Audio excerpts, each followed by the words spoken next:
Hello, this is Storybooks channel. New videos are posted every day. Subscribe and click the bell. Julia, how did you hear the exciting voice from the hallway? That gentle voice Julia would always recognize as her mother's voice. The woman burst into the chamber as if she had just fought 3 dragons to get here. The daughter only smiled weakly. She was lying in bed, coming off the medication the doctors had injected her with in an emergency. She was fine. Her blood pressure's up. Mom. Julia, the mother of 2 kids, asked about the kids. Maria was only 5 years old and David was 6. The mother touched on her daughter. Then she chuckled at the ridiculousness of it. Mom, what are you doing? Julia protested, removing Nancy's hand. How can blood pressure have anything to do with temperature? What do I know? What have those doctors been injecting you with? Maybe they gave you drugs to calm you down. Julia smiled again. Her mother was a terrific woman, but she was very caring. Sometimes she was overprotective. As a child, Julia was always being taken to the hospital for the slightest headache. What if it was cancer? What if it was a dangerous disease? So Julia got used to hospitals, though not by choice. But this time she came here for a really serious reason. High blood pressure could cause terrible problems up to death. Symptoms of such a problem are hard to spot right away.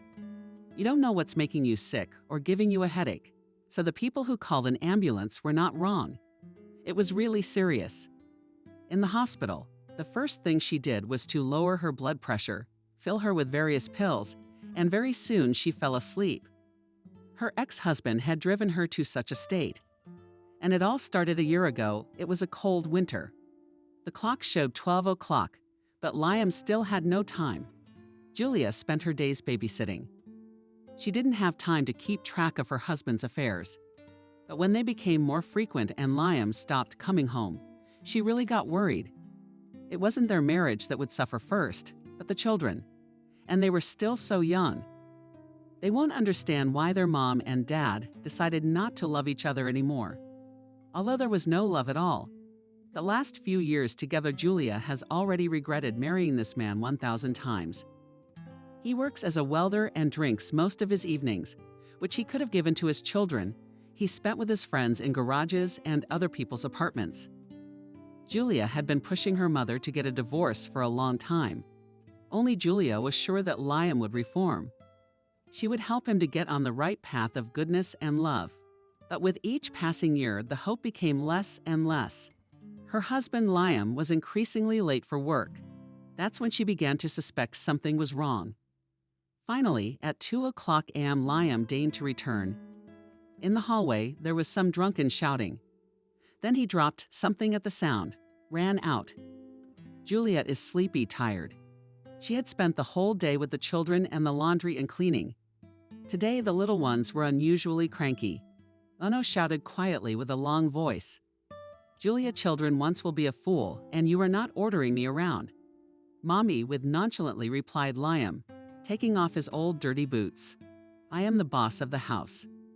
Liam took off his shoes and went into the bedroom. As he passed his wife, Julia smelled an unfamiliar perfume, but she didn't pay much attention to it. It was too late. It must be her perfume. Or maybe she imagined it, and the strong odor of alcohol interrupted everything. The next day, Julia decided to talk about the situation. More specifically, about her husband's behavior. It's outrageous, she exclaimed. You get somewhere all day long and then declare everything home at 2 o'clock a.m., as if nothing had happened. She burned her hand on a kettle of boiling water and screamed in pain. Mommy, the son was worried. Mommy, you're all right. David wanted to run to help his mother, but he didn't dare because he caught his father's angry look. He gave that poor pancake with such anger, as if he was going to go to war after that. But also, where do you fall? Julia turned to her husband again. He looked at her with the same hateful eyes. It's none of your business. You just have to sit here and watch the kids. Or is that even hard for you? Are children hard, Liam? Of course, I'm always tired, and what are you tired of? The man interrupted her, raising his voice. It was as if these two didn't notice that there were children sitting at the table with them. I'm on this job for a pittance, so you can have something to eat? I take care of our children, and you're ungrateful," screamed Liam. And not even a slap. "Julia, I don't want to scare the kids anymore." Didn't even risk it. Maria, sitting at the table, cried, but David remained undeterred. Maybe he wanted to cry too, but tears are for the weak, his friends had told him. And he didn't want to leave his beloved mommy alone. Julia, meanwhile, overcoming the pain from the strong blow, began to soothe her daughter, and then took her in her arms and carried her to the nursery on the way to rock her. Only the 5-year-old boy Liam remained in the kitchen. David was trembling all over. He didn't know what would be done to him. He had never been punished before, but it seemed the time had come. You take liberties like your mama did. You're gonna get it too, only harder. You're a man, aren't you, or are you weak? The boy answered uncertainly. Liam was about to intimidate him with another scary phrase, but Julia reappeared in the kitchen. Her face bore traces of tears, but she held herself proudly. Julia put her hand on her son's shoulder, as if to show that he was under her protection. "Sonny, come to Maria, play something, and I have something to discuss with Daddy," in a calm, sweet voice, she said. The son looked at his mom, saw her support in her gaze, nodded and ran away, where he was told to go. Julia, on the other hand, sat across from her husband and crossed her arms. "Are you cheating on me?" she concluded, averting her gaze to the lower left corner. She didn't want to meet Liam's eyes because otherwise she wouldn't have been able to hold back her tears. And in a situation like this, you can't show weakness. "What makes you think that?" Liam grinned. "I smelled the perfume yesterday, and today I found a gold earring in your pants pocket. I hate gold, and even so, there's something wrong with you." And after saying that, Julia finally looked up at the bastard. He dares to ask such inappropriate questions. He's trying to piss her off, but Julia won't let him. He has already humiliated her in the eyes of their own children. "How dare you say that?" Barely holding back tears, she asked. "I don't understand your indignation." "Sweetheart," her husband grinned. "That's what everyone does. Understand, after the birth of children you have changed, and not only internally, but also externally. You stopped taking care of yourself. Completely tastelessly, you dress," said Stella. "Why are you so surprised that I found someone on the side? What kind of asshole are you, Lesh? Pack your things and get the hell out of here." And then Liam smiled evilly and clouded Chelsea's back. "Honey, kids need a father. Without a father, they grow up to be incomplete, weak individuals. Is that what you want, for everyone to bully David for not having a father? And then everyone's gonna start questioning who your kid's father is. And then they'll call you a fallen woman. Is that what you want?" There was silence in the kitchen. It was broken only by the noise of the road outside. Julia couldn't understand what the man across the street was talking about. But after weighing all the pros and cons, she realized that it made sense. Her greatest fear was that the children would not have a father. She just wanted a happy, complete family. But why did fate set her up with such a jerk? Well, Julia began proudly after a short thought. "You're right about the kids, but I'm leaving this marriage just for them. It's over between us, and it's your own fault. Yes, God forbid." Liam said relaxed and left the kitchen, leaving Julia alone. "Julia, Julia, Jesus, Julia," shouted Nancy, almost burst into the apartment, and on the move, taking off her jacket and shoes. Her daughter came out of the nursery only 2 minutes later. "Mom, what are you doing here?" Julia didn't understand. "Julia, I just saw such a thing. I told you. Yes, not tell me, you've already boringly ranted." Julia is emptying the laundry basket. It's been a real chore. She'd just put the kids to bed. Laundry and cooking. And here was her mother with some overwhelming news. "Liam is cheating on you," Mother said almost cheerfully. She thought the news would make a sensation. After all, she had been waiting for it, waiting for her daughter's divorce from this uneducated asshole. And now the day had come. The real reason for the divorce had finally arrived. But Julia, to her mother's surprise, only shrugged her shoulders as if it were mundane news and went on with her business. Nancy, even dumbfounded, she squatted down to get in line with her daughter. "Daughter, can you hear your Liam?" "Yes, I can, Mom." Julia couldn't stand it and stood up to her full height. In anger, I'll throw my dirty laundry on the floor. He's cheating on me. You're 2 months too late with that news. Honey, I don't recognize you. Nancy said. I don't understand my daughter at all. Your husband is cheating on you, do you hear me? Oh my God, why does it take you so long to realize that? I know why you're still not divorced from him. Because, Mom, I want my children to have a father. You took that happiness away from me. I don't want that for my children. Your father loved another woman. I didn't want to torture myself or you. There would never have been true love in our family if I hadn't gotten divorced. And you're a wimp. Your husband's been cheating on you for 2 months and you put up with it. And takes care of his kids. Shame on you, raising a servant. At least I'm not selfish and take care of my children. Julia screamed. And my children will have a happy family, like everyone else's happy family. Where's the happiness in that? It's hypocrisy. He's an illiterate alcoholic who's not worthy of you. He found a fresher one right after you had kids. He is just like your father, make no mistake, you will regret it. My only regret is wasting my time talking to you. It was my mistake to be born into your family. I intend to save my own. Nancy almost cried at his daughter's words. This speech was like a dagger thrust into her heart. She slammed the door loudly and left without another word.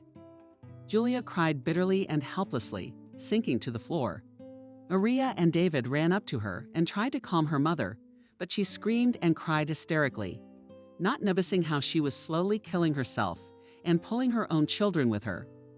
One night, sitting behind and which I found recently, as Liam was making less and less money, Julia saw an advertisement for a dating app on the site.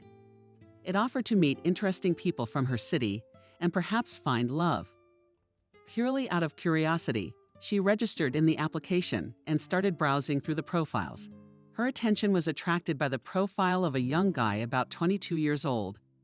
She was only 25. Without children, she could be called a girl in the prime of life, especially if she tidied herself up. So she decided to write to this guy. His name was Kevin. He was very athletically built, wore glasses, and seemed very intellectually advanced. The guy immediately attracted Julia's attention with his out-of-the-box thinking. They got to talking. Kevin turned out to be a programmer. In his free time, he played sports and liked to read. But not a boyfriend, but just a dream, as all relations with her current husband were already ruined. The frustrated young mother decided to try her luck here. They arranged to meet over the weekend. Julia did not tell him that she had children or that she was married. So far, this information could only scare him away. The woman decided not to take any risks. She didn't want to scare away her happiness, which may have been so close. Finally, Saturday night came.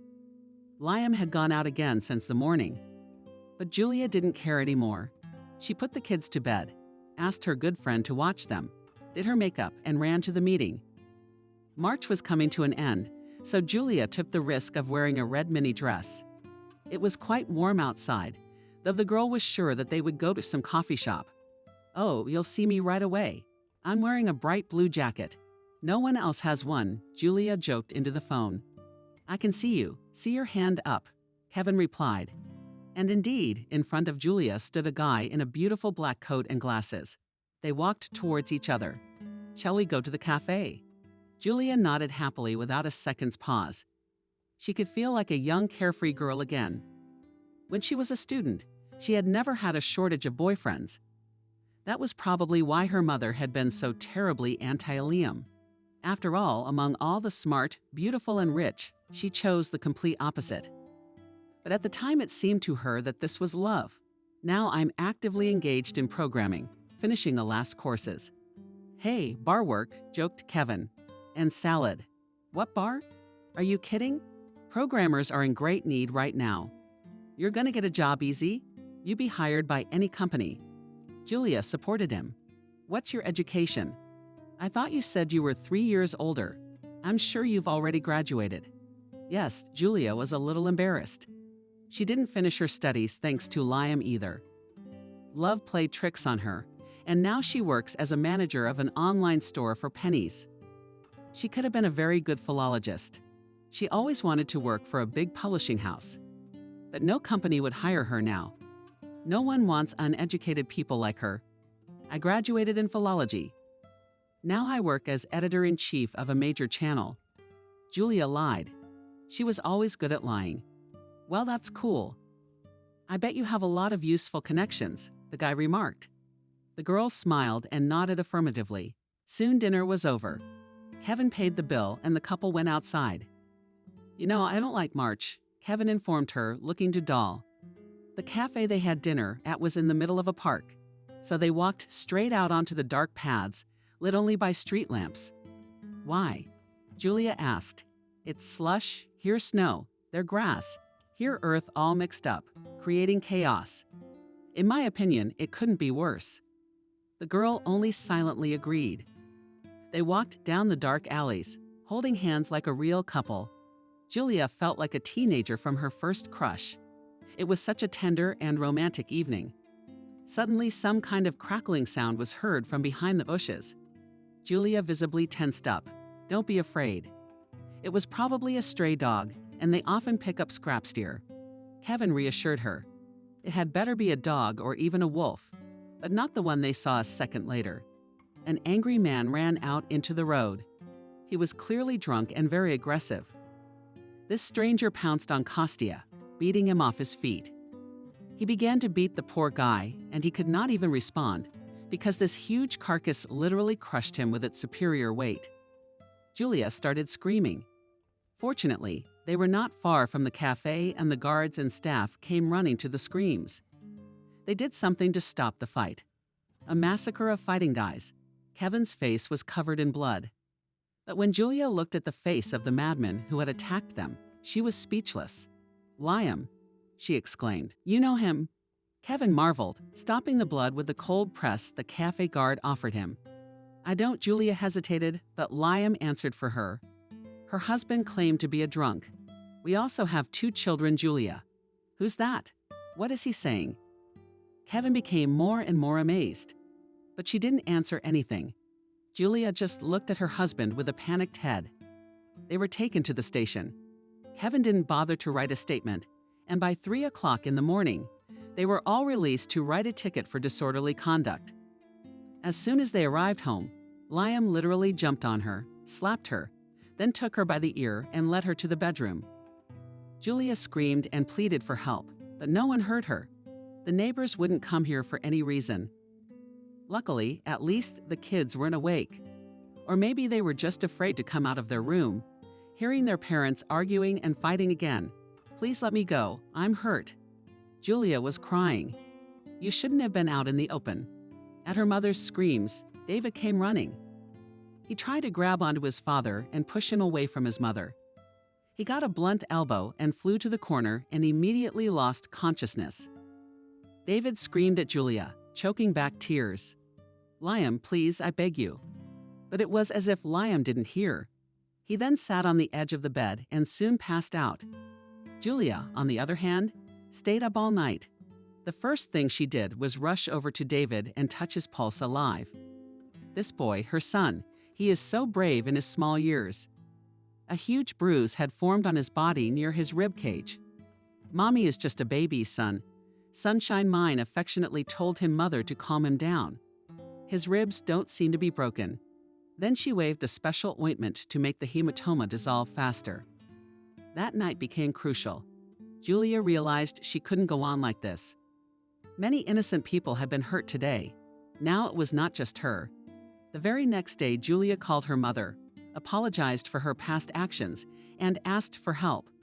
Of course, Nancy didn't refuse her. While Liam slept. After yesterday, Nancy took Julia's children to her village. Julia cried and realized that the psychotrauma she had received would stay with them forever. But the most important thing now was to get them away from this tyrant. What about you, sweetheart? Nancy asked excitedly, picking up David and Maria. Are you going to stay with that despot? No, of course not. I'm going to go to the police right now and record the beatings. That way the court will accept the divorce case faster. Julia replied. I hope he'll get a criminal record. Suddenly, they heard the bed creak. It came from the bedroom. Liam was waking up. But that was it, Julia said in a whisper. And they left the apartment together with their mother. Julia kissed the children and Nancy goodbye, put them in the car, and drove away. She called a cab and drove to the nearest police station. "Hello, where can I file a domestic violence report here?" asked Julia at the door. She didn't hide her bruises and scratches. Everyone in the station was rather indifferent to such a statement. They had all seen a lot of things over the years. Only one young guy, not even in uniform, who was probably just practicing here, seemed a little shocked. "Come this way, please," calmly said a full-length low woman, coming out of the office that was located to the right of the reception desk. "Do you need medical attention now?" she asked thoughtfully. "No, thank you. I just want to write a statement and start the trial," Julia replied. "For now, you can only write a statement. It will be considered within a week. Do you have a safe place to hide from domestic violence?" Julia thought for a moment and nodded affirmatively. Of course, she would also go to her mother, and it was really dangerous for the children to stay here after everything that had happened. She filled out all the documents, went through a lot of formalities, and finally, the application was created. Then she was photographed from different angles, recording the beatings she received. Julia did not forget to mention her child, who also had a hard time. She was assured that she would consider the application as soon as possible. The girl left the office and opened her cell phone. There were 10 missed calls from Liam, but Julia was not going to answer any of them. He would pay for everything he had done. Phase 1 was over. Now she was going to go to the grocery store, buy something for the road, take the bus leaving from the bus station, and ride to the village in peace. The plan worked like a Swiss watch, until Julia walked away from the ticket office where she bought her bus ticket. That's when she came face to face with her enemy. "Where have you been?" monotonously asked a male bass. "If you don't get away from me, I'll scream." "Only now you won't get off with just one fine," Julia warned him. She was about to go further, but her wrist was squeezed by Liam's hand where the children were going. "Really?" asked her husband. "I won't tell you that even under the most horrible torture. And I know where you are going, not there." Only for a moment, Julia's gaze showed fear. "He knows he'll find them. This man is capable of anything. He can even kill and get away with it." "You're wrong. I'm not going anywhere with improvised and Julia. Although that's a lie. It was a white thread." "Yeah, well, why'd you buy the ticket?" "That's none of your business." "Bastard," the victim said angrily and spat in his face. He dropped his hand in surprise, trying to wipe his eyes. He was already full of anger and rage, and probably wanted to hit Julia again. But there was no sign of her, ran out into the station building. The girl urgently dialed her mother's number. "Julia, darling, what are you doing?" asked Nancy. "Mom, how long do you have to go?" Julia asked excitedly. "Well, 2 more hours for sure. What's wrong?" "I'm turning around right now. We have to hide somewhere in the city. Any idea where?" "Yes," the woman replied thoughtfully. "Probably Betty's." "What's this all about?" "And what I said, I'll explain later. Just hide the kids and write down Aunt Betty's address. I don't really remember where she lives. I'll come over tonight as soon as I can." Julia didn't wait for her mother's answer and hung up. She said everything that was needed. Now it was impossible to delay. The girl realized that Liam would try to get to the children by any means necessary, and only God knows what will happen then. Soon the court would decide everything. In the meantime, she had to hide and keep her head down.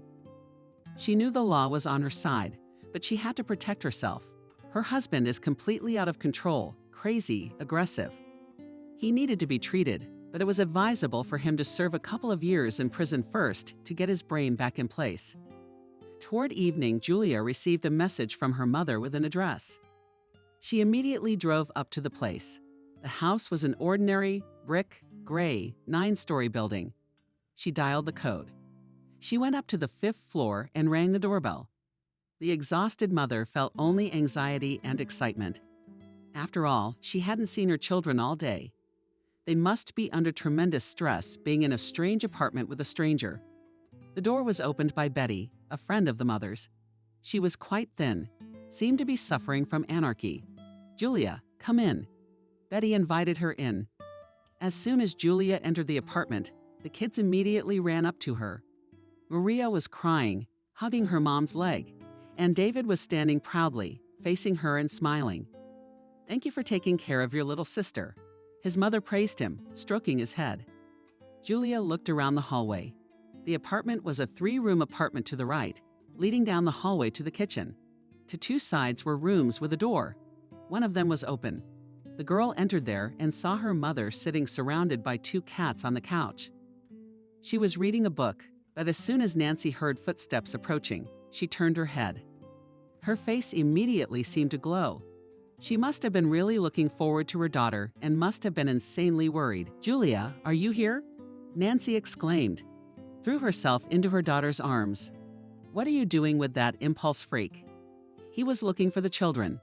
That's why I asked them to hide them here until the court date." "No, but hopefully he'll contact me soon.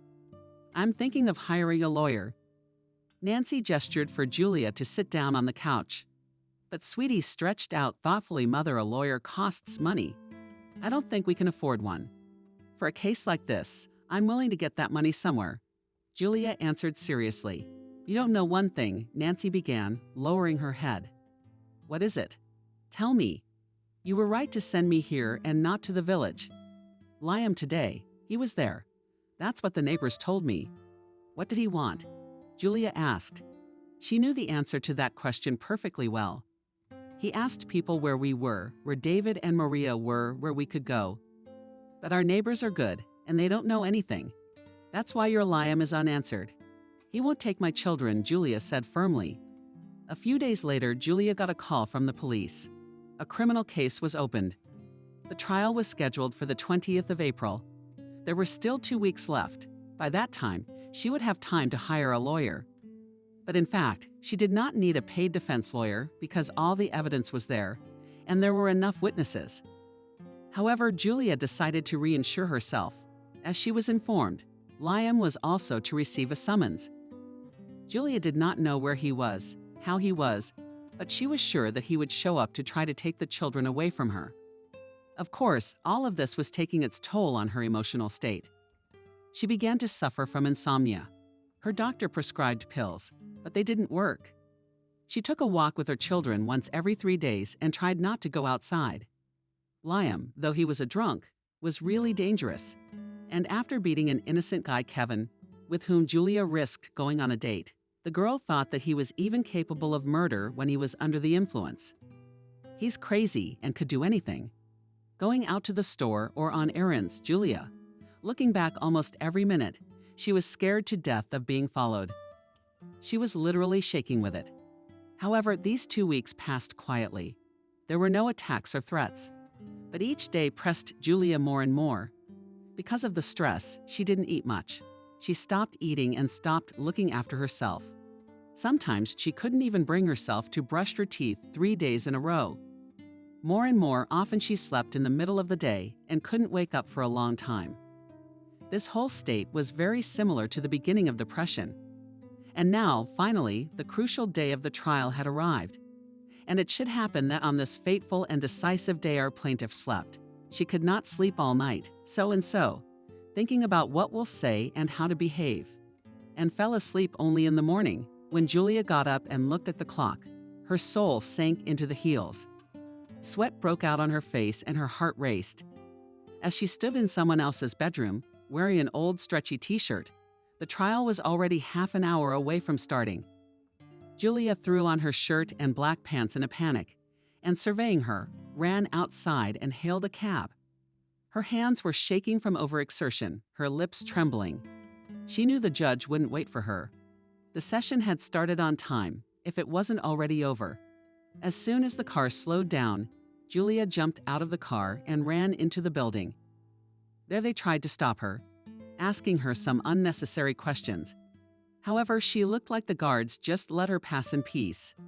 She just had to show up to the damn court, which had been going on for probably an hour already. When she burst into the courtroom, everyone present turned their indignant gazes on her. Who were all these total strangers to her, stone-faced, paying no attention to this public? She walked through and sat down in the plaintiff's seat. Her lawyer was simply furious, but Julia ignored his gaze as well. She turned her head to the right. Julia saw Liam. The asshole had shown up. He was wearing a smoothly laid out white shirt, jacket, and tie. Yeah, she hadn't even seen him looking like that at a wedding. The scoundrel was so degraded, as if he hoped to win the case. But another thing struck her more. There was a man sitting next to Liam. And of course, it could only be his lawyer. Where did he get the money for a lawyer? He wasn't supposed to have a public defender either. But they didn't stand a chance anyway. That's what Julia thought until the court issued its final judgment.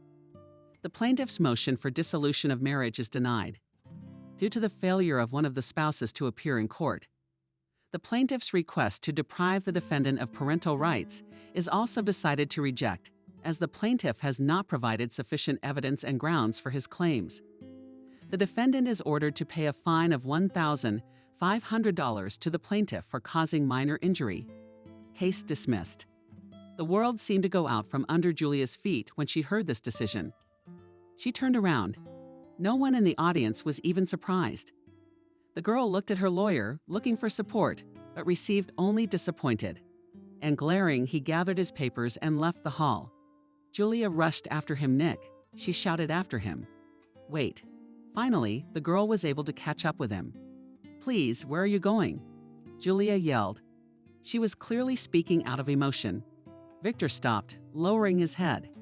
He was very angry and upset. You could see it in him. Your case was on and simple. We could have not only punished that impertinent man, we could have put him behind bars. But you didn't warn me about your punctuality. And that's how it turned out.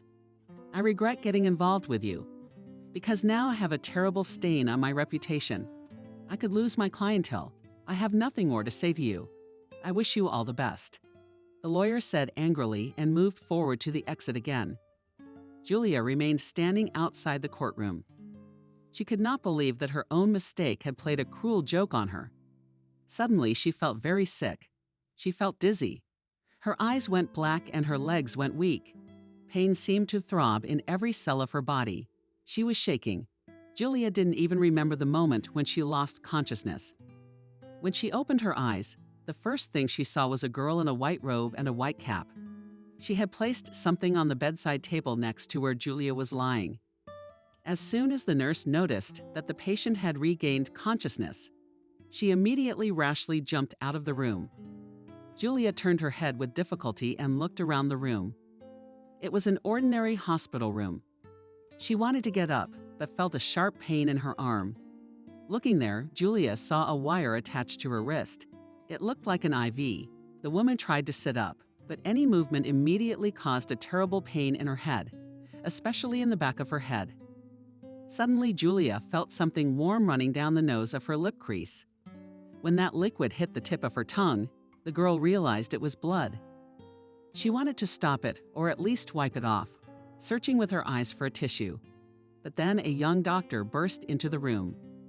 He was holding a clipboard with a lot of papers. As soon as the doctor saw the patient bleeding, he ran over to her and put a handkerchief to her nose. "Eyes here?" he shouted. The nurses running down the hallway should tilt their heads forward like this. He turned to Julia. She did as instructed. The blood flowed even more. But at that moment, a girl came and handed him a bag of ice cubes. The doctor immediately applied it to his nose. After a few minutes, the bleeding stopped. It was not that Julia was afraid of blood or that she had never had anything come out of her nose. However, such a quick change of events did not sit well with her.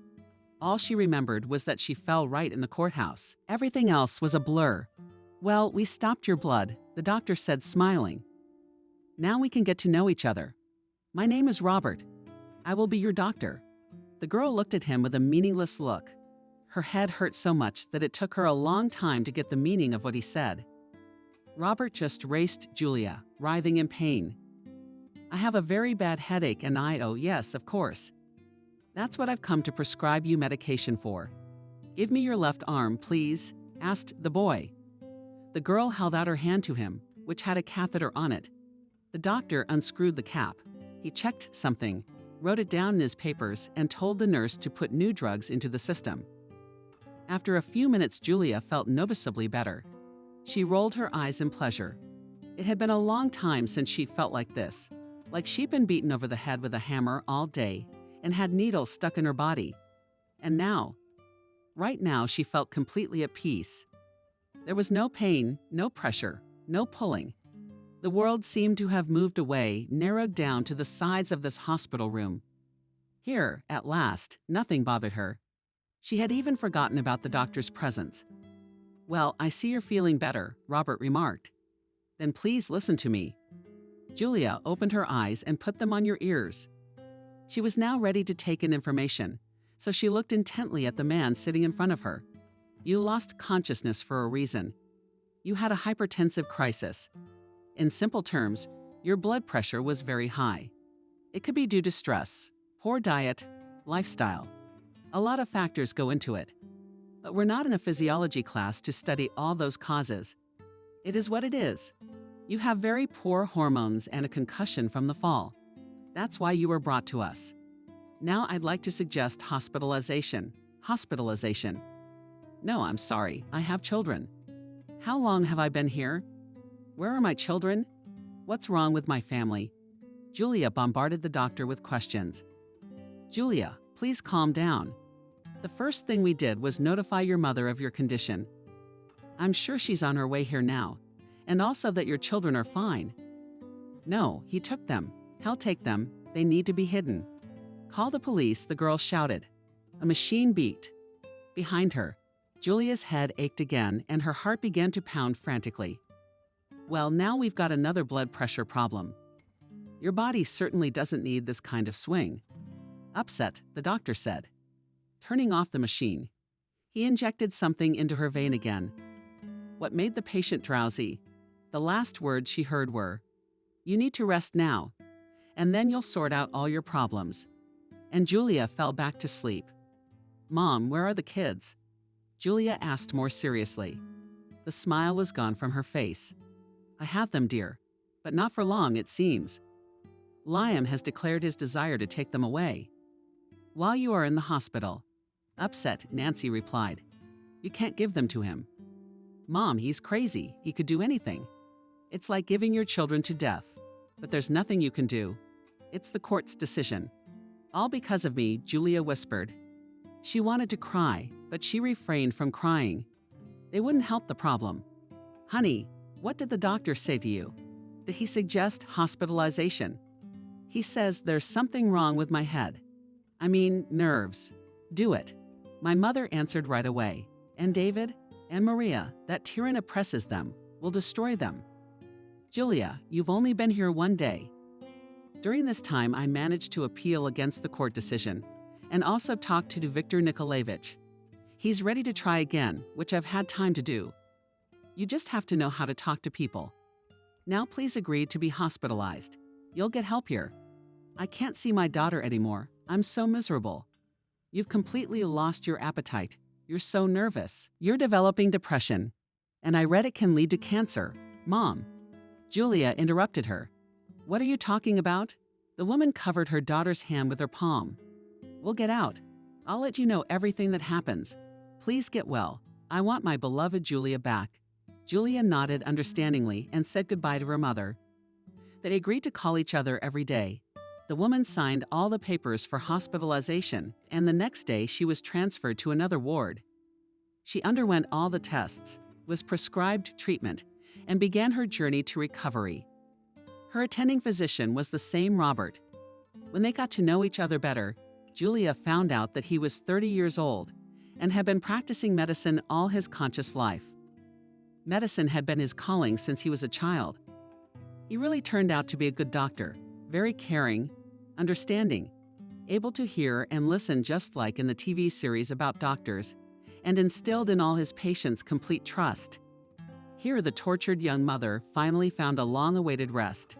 She often read, walked along the hospital square and paths, and slept a lot during the day. All these simple pleasures of life were not available to her in her previous ordinary life. Her husband never took her anywhere.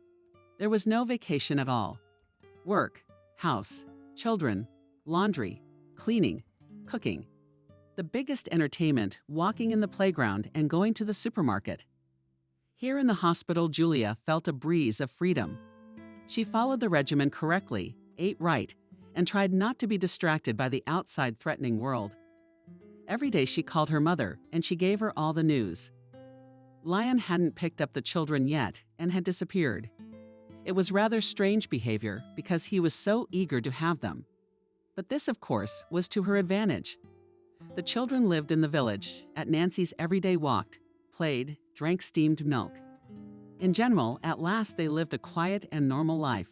A few days later, Nancy told Julia that the appeal had been heard, and she could try again to divorce Liam, as well as deprive him of custody. I couldn't be happier. Finally, Julia could cut all ties with this tyrant and forget him forever. One night, the phone rang. The numbers read 315. It was very strange and frightening. It was my mother calling. My heart went back into my heels and sweat came out on my palms. "Julia, Julia, are you asleep?" Nancy shouted. Now Julia was finally awake. Did something terrible happen? No, Mom's gone. What happened? Daughter. Liam, you're a Liam? A woman sobbed, as if it wasn't the first time she was hysterical. Mom, what happened? I came from the village to check on your apartment. Julia, there's nothing of value left there. He took everything, all the valuable appliances. Your jewelry, gold, even my mother's precious bracelet is gone. Oh my God, Julia whispered in horror. But baby, that's not the worst of it, cried the woman. He somehow got into the bank under your name and took all the savings from the cards. We're completely destitute now. We have no money. The pension won't cover all the expenses, taxes, food, clothes. Now I'm asking the neighbors. This asshole has robbed us of everything. This news was the end of Julia. She was back to square one, to the state from which she had been struggling for a week. She wanted to cry and scream again. Liam had ruined her life, and now he'd sneak off like this. This time he was unlikely to show up in court to dissolve the marriage. He could have gone anywhere. Julia had been saving that money for a rainy day. One day she hoped to save enough to pay her children's university fees or buy them some sort of starter home. She never used that money she had saved for 5 years. How she hated her husband now, with every fiber of her scarred soul. The next day, Julia did not wake up until close to lunchtime. She didn't even remember the nurse coming in early in the morning with the injections. In fact, she didn't feel like waking up at all. The staff seemed to notice. An hour later, Robert visited her. He knocked on the door and slowly entered the room. The guy sat down in the chair next to the bed. Julia, are you all right? He was concerned. The girl gave him an indifferent look and then nodded affirmatively. You didn't wake up as usual today, and you don't look so good. Everyone has bad days, Julia said quietly and sank back into the pillow. I don't deny it, but the same can't be said for you. Your emotional state has gotten much better over the past week, and the physical has picked up as well. My husband stole all my money, all my valuables, and left me and my children in poverty. Julia blurted out angrily, as if this caring doctor was guilty of something. The doctor was stunned by this information. He was silent for a few minutes and then said quietly, I'm sorry. Julia looked at him and smiled in annoyance, and then burst out laughing hysterically. The whole thing resembled a scene from a horror movie. After all, the situation was definitely not humorous, and laughter had no place here. But the experienced doctor knew how to react. Julia, let me take you for a walk, he suggested. Are you at work, Robert? Julia replied indifferently, having finished laughing. Your patients are waiting for you. It's my job to help my patients. You need help now, so I suggest you take a walk, the doctor repeated insistently and firmly. Julia raised her eyebrows as if to show that she didn't care where they took her. She got out of bed, walked over to the nightstand, and pulled out her jeans and rug. Then pulled off her pajamas right in front of Robert Romanovich, which made him embarrassed and look away. He hadn't expected this patient to change clothes so unceremoniously in front of him. I'm ready, Julia said, standing up as still as a soldier. The doctor only smiled, understanding her behavior, and gestured to leave the room. The hospital grounds were quite large. There were many smart corners, cozy benches, small squares. It was a pleasure to walk around, and Julia was really taking advantage of it until she found out about Liam's recent actions. "So how exactly will you help me?" Julia asked when they had walked a few meters. Robert was walking in step with her, but he was much taller, so she couldn't see the expression on his face. "First, pretend I'm your friend," he said. She did. "So Julia, tell me everything in order. What happened? And if I may, the backstory," Robert said in a more relaxed voice. And Julia, without expecting it, told him the whole story. She even liked that someone was interested in her problems, even though it was only her doctor. But now he was really good at playing the role of a true friend. "So you still have a husband on your papers?" Robert clarified. "Yes, that's right. The situation is, shall we say, complicated, or I wouldn't be here. I need to get him to agree to a divorce, because otherwise it's going to get very complicated.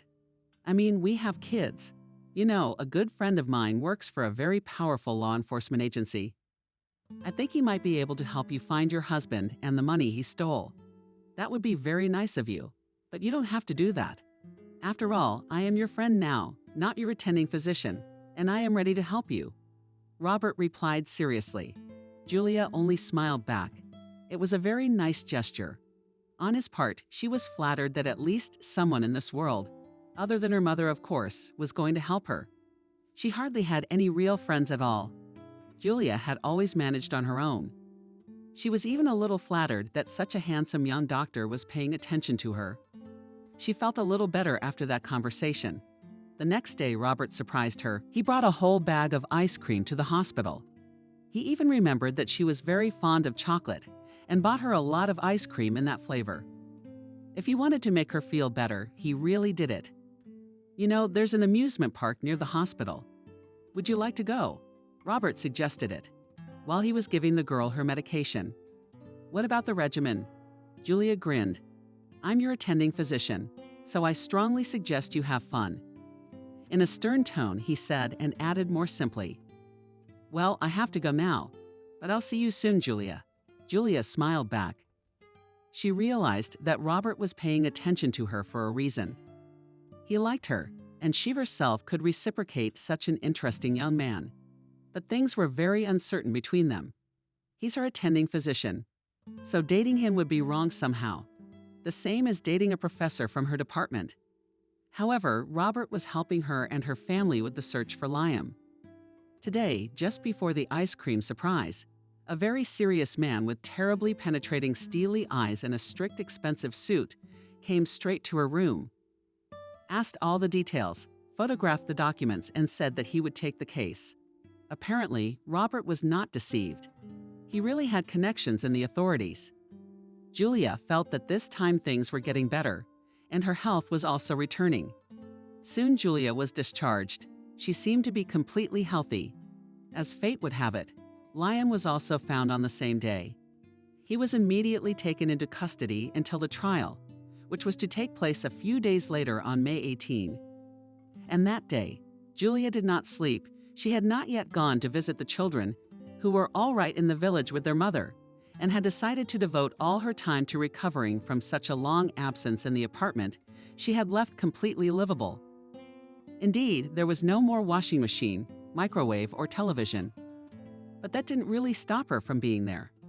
She stopped washing all her things. The floors noticed the new bed. But her spirits were already calmer. In the evening, she got a text from Robert. "Hi, I hope you're awake. Going outside." Julia was surprised and typed the quite logical question, "Why?" "Just go outside, Julia," replied Robert and walked off the net. This really intrigued her. She left her coat and actually rushed to the exit. She couldn't wait to find out what Robert was up to. And this guy was really turning out to be a romantic. As soon as Julia came out of the entrance, she saw a huge bouquet of roses, and behind these luxurious flowers hid a smiling Robert. He walked up to his former patient and handed her this gorgeous bouquet. "Julia, I realize you just got out of the hospital, and we saw each other this morning." The guy started off tentatively, and maybe none of this is at all appropriate right now, but I want you to be my girlfriend. Julia was quite a bit surprised at the proposal. She was sure that sooner or later Robert would ask her to go out with him. Women always sense these things. But in order to do it in such a big way, with such approaches and gorgeous flowers, you know that now you have to make the proposal even cooler. Julia joked. The guy nodded affirmatively, but you could see in his eyes that he was nervous and waiting for an answer. He folded his hands behind his back and shifted from foot to foot. In a way, Julia even liked that he was so worried. It seemed awfully sweet, but she decided not to torture him anymore and gave him a very specific answer. Well, of course, I agree to be your girlfriend. The guy almost jumped for joy. He approached Julia and kissed her gently on the lips, and she was over the moon. How long it had been since she had felt free from all the obligations of freshmen who had just confessed their love. From that moment on, they became a couple, and Robert was not at all embarrassed by the fact that Julia was already married. In a couple of days, the matter would be settled, and if not, he would do everything to get this Liam away from his beloved forever. He was not embarrassed by the fact that Julia had 2 children. On the contrary, he always dreamed of having kids. He was good with children and would be a great father. Robert was really a wonderful young man. Of course, Nancy was sure to like him, but she didn't know he existed yet. Julia decided it would be best to keep quiet about him for the time being, until the relationship with her ex was cleared up. Of course, that news could wait. To her mother, Robert was simply being her attending physician good, and had already discharged her from his care as an attending physician, nothing more. The day of the trial kept getting closer and inevitably came.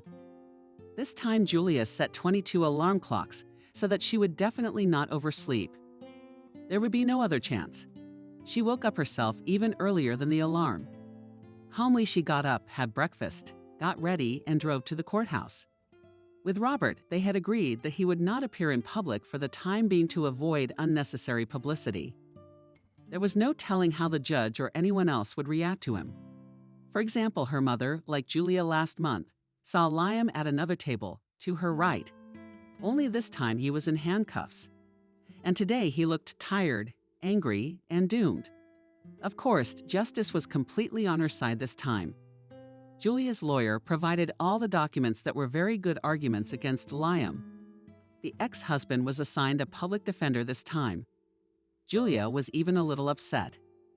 She wanted at least some kind of fight, even though she knew that she would be the winner of this story. But she thought there would be some resistance from Liam. But her husband was already completely down, resigned to his fate, and he didn't care about himself or his life. To the citizen for theft on a particularly large scale to assign criminal punishment, which entails imprisonment for 5 years. Also in the framework of civil proceedings to assign compensation for the harm caused in the amount of.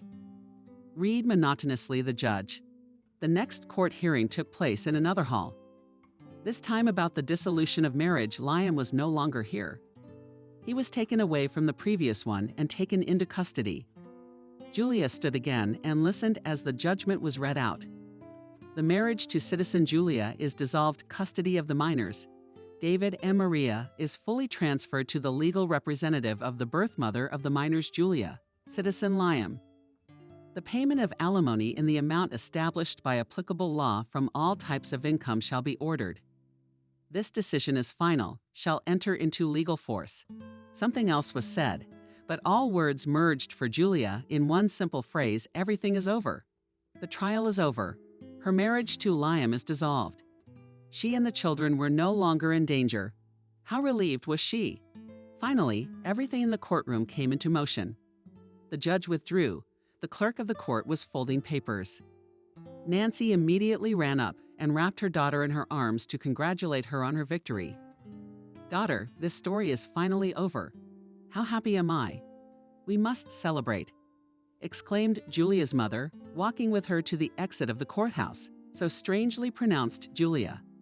"I've been here 2 whole times, but I'm walking out of this building with my own feet," she laughed for the first time. Her mother gave her a wary look and supported her under her elbow. But as soon as they were out, Julia was seized with chills, and she almost fainted again. At the bottom of the stairs, where the high steps ended, stood Robert, again with a huge bouquet of roses. Nancy immediately looked questioningly at her daughter, and Julia stood in complete shock at what was happening. Joy, bewilderment, and even anger mingled in her. They had agreed. They had agreed not to tell anyone about their relationship, but Robert had made up his mind for everyone. Julia had no choice but to smile at her mom, take her hand, and walk over to her new boyfriend. Mom, trying to play her part, joyfully began, "Julia, this is Robert, my young man. You know him already, but not in this capacity." At the same moment, the former doctor handed Nancy a second bouquet of roses, which he hid behind his back. Julia gave him a judgmental look, but she couldn't make a scene in front of her mother. Nancy, as her face eloquently testified, must also have been amazed at all that was going on. But the flowers softened her, and she said, "Robert, it's a pleasure. You know, we won the case." "Yes, there was no doubt about that," Robert replied with a smile. There was an awkward silence between them. Then Nancy spoke up again. "Would you like to celebrate with us? It's a wonderful occasion." Robert looked at Julia, who with her eyes begged him not to agree, but of course he did the exact opposite. Of course, the esteemed Nancy helped him mother Julia. Together, they got into Robert's car and drove to Julia's apartment. While the children were being watched by Nancy's friend Betty, the adults were preparing a holiday dinner. Nancy watched TV and cut everything for the olive salad. Robert stood in front of the stove cooking calamari, and Julia was washing dishes next to him. "I still can't understand why you did that," Julia whispered to Nikolai. "Did what nonchalantly?" He interrogated, tasting it. "Is the water salty enough? I told you not to advertise our relationship. This is the time. But you didn't listen to me." "I think your mother liked me," the boy smiled, turning to Nancy and checking to see if she was still here. "Undoubtedly, you know how to make a good impression. But you completely ignored my request. My mother wasn't prepared for this. She's been under so much pressure over the last month. And the last thing she wants to know is that I'm having an affair with my own doctor." "Oh, you say that like you're 17 years old." Julia decided not to continue this argument. She was still hurt that her request was simply ignored. "To what you are to each other," Nancy toasted, and everyone clinked glasses. Already relaxed and happy, Robert and Julia kissed. Now she was determined to forget her silly childhood grudge. Robert had done everything very nicely, and the introduction to his mother had really succeeded. "And let me ask you," Robert turned to Julia, "when did they end up in the bedroom? Where is your father? What's wrong with him?" Julia looked at the boy, upset and depressed. This was clearly not the best topic of discussion. But since he was interested in all the details of her life, it obviously meant something. An indifferent person wouldn't ask such things. Though maybe it was a matter of some alcohol consumption, whatever it was, Julia still wanted to share the story. "He died a short death," the girl reported. "A car accident?" Robert guessed. Julia replied indifferently. "Listen, I have a headache. Let's go to bed." Finally, Julia could sleep normally, without any bad backward thoughts. A week later, Robert asked Julia to go away. It was already summer at the country house. The kids could frolic in nature, and they could take a break from the hustle and bustle of the city. Julia immediately accepted this wonderful offer. Nancy, on the other hand, decided to return to her village. In a couple of days, all the things were packed, and the couple went on their long-awaited vacation. The trip took 3 hours, but it was a lot of fun. All the way they listened to music, talked, socialized with the kids. They looked like a real happy family. The house turned out to be quite large, 2 floors, 5 bedrooms, a great plot, and across the street a pond. There was a vegetable garden, and beds of flowers over which butterflies and buzzing. Bees, just the truest paradise on earth. Robert inherited this house from his father. He didn't know much about it, but he was certainly a very good man. Otherwise, he wouldn't have been able to create such a lovely place. Julia had never felt such pleasure in living with someone else, comparing Liam to Robert. She concluded that they were as different as heaven and earth. "Sweetheart, I suggest we go on a picnic. There's a nice lake nearby where there's hardly anyone around. Let's take David and Maria and have a rest ourselves," said Robert, looking into the bedroom to his beloved, who was brushing her hair. Julia agreed. They packed the necessary things, took a ball for the children and badminton for themselves, and drove to the lake. The area was indeed very beautiful, exactly as Robert had described it. Peace, nature, silence, grace. Julia felt like she was in paradise. The children were dancing by the shore, and Julia was enjoying the sun and trying to get an even tan. Suddenly a thought occurred to her. "You're going back to work next week, so the children and I have to leave too." Robert thought for a moment and then answered, "No, of course you can stay here. It's only a couple hours by train, so I can come back here every day." Great, Julia was pleased. "Then I'll do the cleaning, and you can't clean with me. I'm taking a vacation now, and then I want to start running the household. Since you're the one who works here, I'll be in charge of the house in a fair way." A week went by as planned. Robert left for work first thing in the morning. Julia fed the children and sent them for a walk to the daycare center. She could watch them from the window, so she didn't worry about their safety. She decided to start cleaning first on the first floor and then go higher. She washed all the dishes, made dinner, scrubbed the floors by the window, and threw out the trash. The kitchen shone like new. The second floor proved easier to clean than the first. There were no greasy surfaces, so she just dusted and washed the windows. Julia was about to finish cleaning up, but then she saw the attics and doors right in the ceiling of the small hallway. She pulled on the handle and the door fell off almost over her head. The bottom staircase popped out at her. How could she not have noticed the attic here before? Robert had never mentioned it. Julia decided to look in there and see what was in there, to her disappointment. Nothing interesting. She didn't find any dust. Lots of dust, cobwebs, and dirt. It was a very cozy place. If it were cleaned up, you could read. It was rainy in the evenings and the rain would pound on the window. But Julia decided not to touch the attic yet. She had to ask Robert's permission in case it was a family place of power and the souls of dead relatives nested there. And this attic could not be opened at all. In general, Julia decided to wait for the consent of her young man, who was the owner of the house, at dinner. The impromptu family sat in the kitchen and talked. David, all ears, were buzzing about school, because in September he was to go to the first grade. The boy was very worried about it and almost every day asked questions about studies in school. Was it difficult? Would he learn everything there? Julia was tired of answering these questions 10 times, so she just forced him to eat, saying sternly, "When I eat, I am deaf and dumb." Sweet Julia, having had another salad all day, wanted to ask you, "What is that attic you have upstairs?" Robert was a little surprised that such an abandoned room was discovered by zealous cleaners. "No one's ever been up there." 100 years of dust and cobwebs, I guessed, she replied. "I noticed that, oddly enough, and it can be cleaned up, Robert marveled. "Well, I mean clean it up," Julia explained, laughing merrily. "Oh yes, of course. I'm sure you'll find a lot of junk that belongs in a dumpster or a flea market, so I'm all for it." He smiled.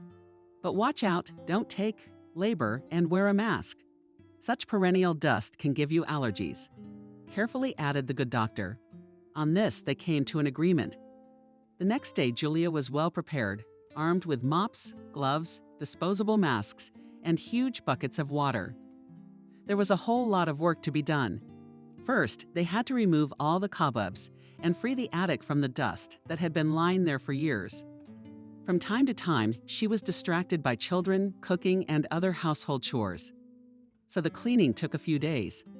The first 2 days, she just cleaned the dust and dirt where she could. And on the third day, she started to sort things out. There was an old heavy sled, a broken lampshade, a lot of boxes with yellowed from time food, 100-year-old paper, children's toys. But they were going nowhere, and most of them Julia threw away.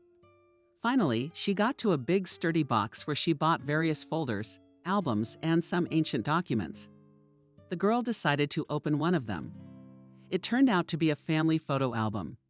The photos were full of people she didn't recognize, most likely Robert's relatives. She did not study the face of each person, as there were a whole bunch of photos and almost all of them were joint. She decided to flip through the album. When would there be time? And shoved it back into the box. Finally, she had taken her cleaning to its logical conclusion. Now it was safe to be here without fear of bumping into a rusty nail or breathing in allergic dust. Julia opened the attic window to ventilate and climbed down from the attic. It was time to feed the children. Robert would be home from work soon. The clock was already showing 10:00 p.m. But Robert still wasn't home. Julia began to worry. The children had been in bed for a long time and were having sweet dreams.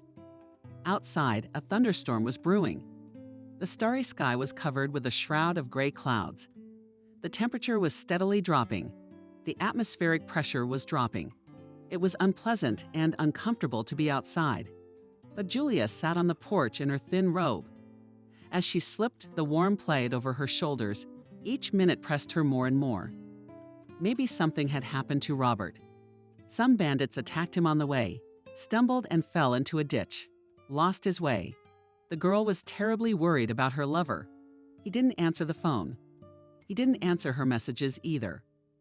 Every cell of her body was nervous and oh God. Finally, Julia saw a dark figure with an umbrella. Walking toward the house. It was Robert. At first, she was freaked out that the guy was walking. He has a car, but then she remembered that he took the electric train to work. That's very nice.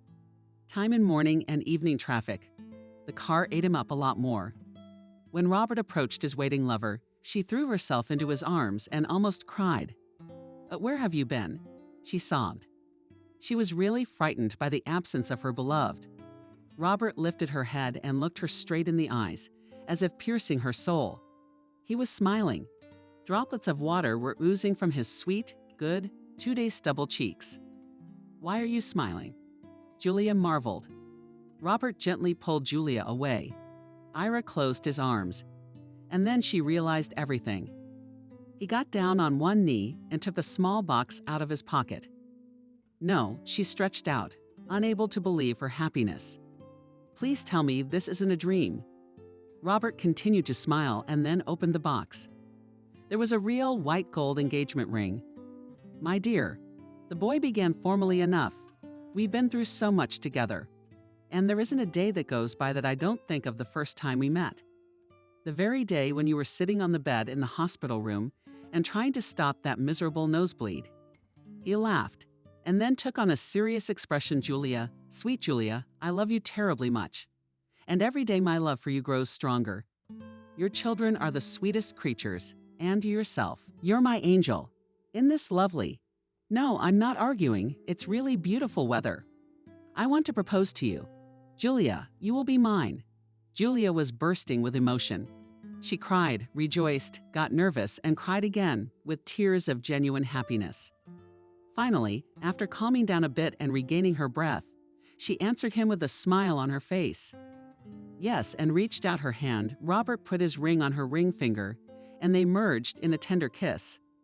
It was an evening Julia would remember forever.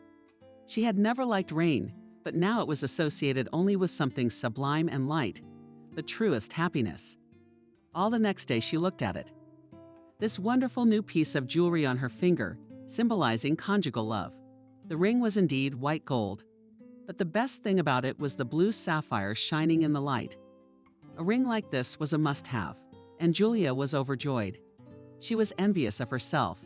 Julia decided not to tell her mother the news over the phone. She decided to visit her on the pretext that she missed her.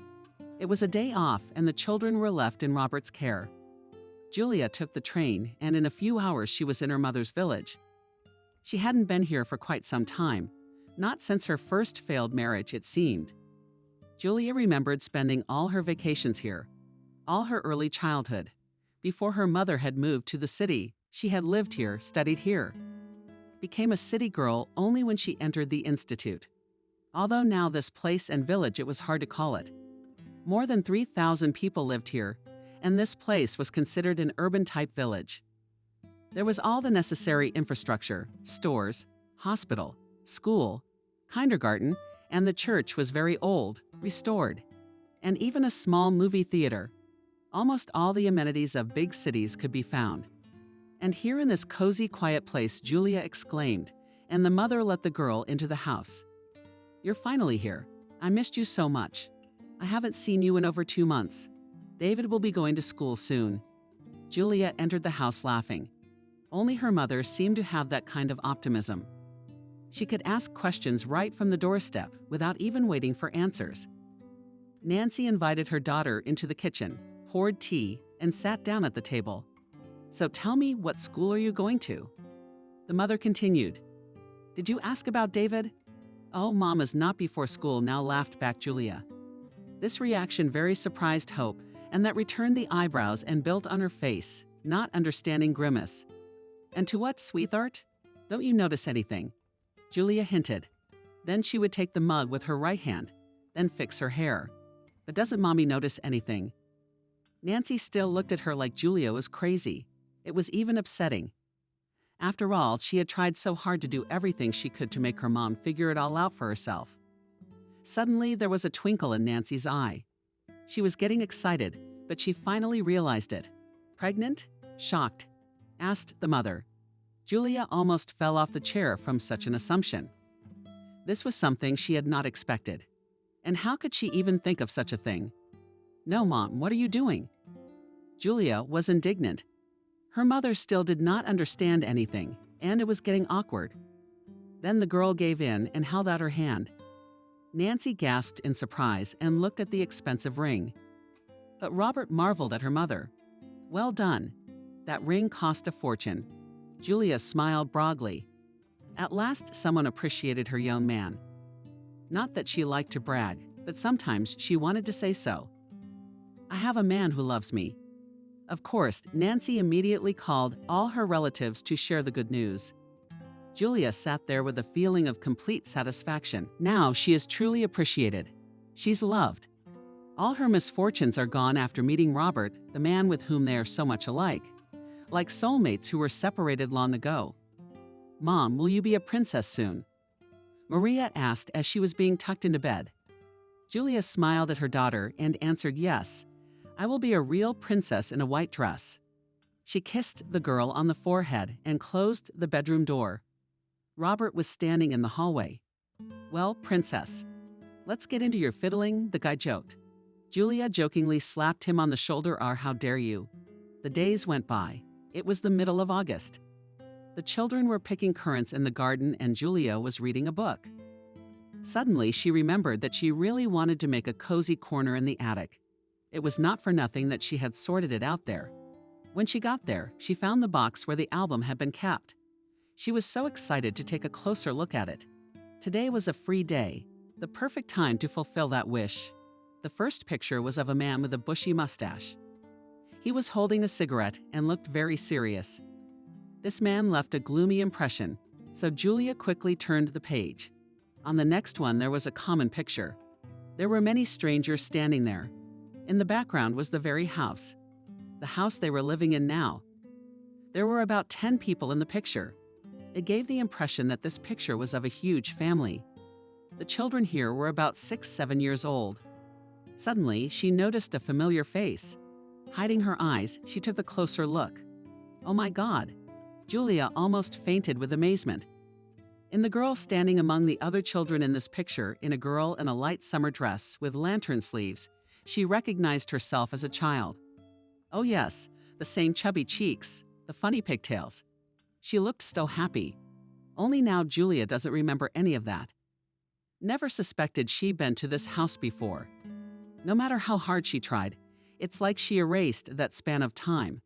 She didn't remember these people, not the place itself.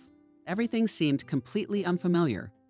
Julia was already beginning to doubt her own memory and vision. Maybe she had labeled herself and was a completely different girl in the picture.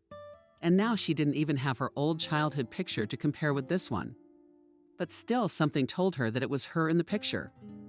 Julia decided to wait for Robert and find out from him. After all, this is his house. Surely he would know the history of the photograph. This fact was really confusing and even frightening. Robert came back late. It was raining outside again, and he came in completely soaked. Julia was sitting in the kitchen drinking tea and waiting for him to deign to join her. "Hi, honey." Through force, the guy smiled, kissed his favorite. She responded with a sincere smile. "How are things at work?" Julia asked. Today was quite a hard day. We brought in a patient with a brain injury. All day long they have been trying to get her out. Robert replied in a tired voice. Is that how you work? Don't you think it's time for a little rest? We'll get some rest on our wedding trip, Julia. In the meantime, I'm earning for the trip. Why don't you go to bed? It's late. I waited for you. I'm worried. The weather outside again, like that night, she confirmed with a smile on her face. Actually, began Julia, moving closer to her lover. I wasn't waiting for you just for this. So intrigued, Robert stretched out. The girl moved the album that was on the table to herself and opened the page. She pointed her finger at the girl, who looked an uncanny resemblance to herself, but Robert only looked at her questioningly. He didn't understand what this child had to do with them. But it was a matter of course. Julia had changed a lot since then. She no longer had that puffy counter, and her hair was a darker shade, but the look of the big brooding eyes remained the same. But don't you see? Julia asked, not understanding why only she could see the resemblance. What should I see? Robert answered in surprise. It's me. Julia confessed, pointing to the girl in the picture. And I can't understand how I ended up here. This place is completely unfamiliar to me. That's very strange, the boy said, taking the picture in his hands and studying each person in the picture. I don't remember it either. However, there he is, me. Robert pointed to the lower right corner. A Pooh Light boy sat on an iron pail and smiled. Where did you get this picture? Julia inquired. After his mother died, all the unnecessary documents and photos were put away in the attic. It's been more than 15 years. Probably the mother or father might have known something about it. But unfortunately, or fortunately, we will never know. Julia visibly darkened. She was very embarrassed by the pictures, and she had hoped that she would find out when she met Robert. But he didn't know anything either. It was terribly frustrating. She would probably never know the secret of that photograph again. So wait. Robert started and then hesitated. It was as if he was considering whether or not to say it. Maybe my sister knows something about it. You have a sister, Julia shouted. She covered her mouth because it sounded too loud. But luckily the children didn't wake up. Yes, Robert grinned. Her name is Kate. Why don't you go see her tomorrow? I'll give you the address. True, she lives in the city, but I guess 2 hours won't make a difference. You have a sister, and you never told me about it. That's all you care about. Robert laughed. Julia was shocked by the information she had received.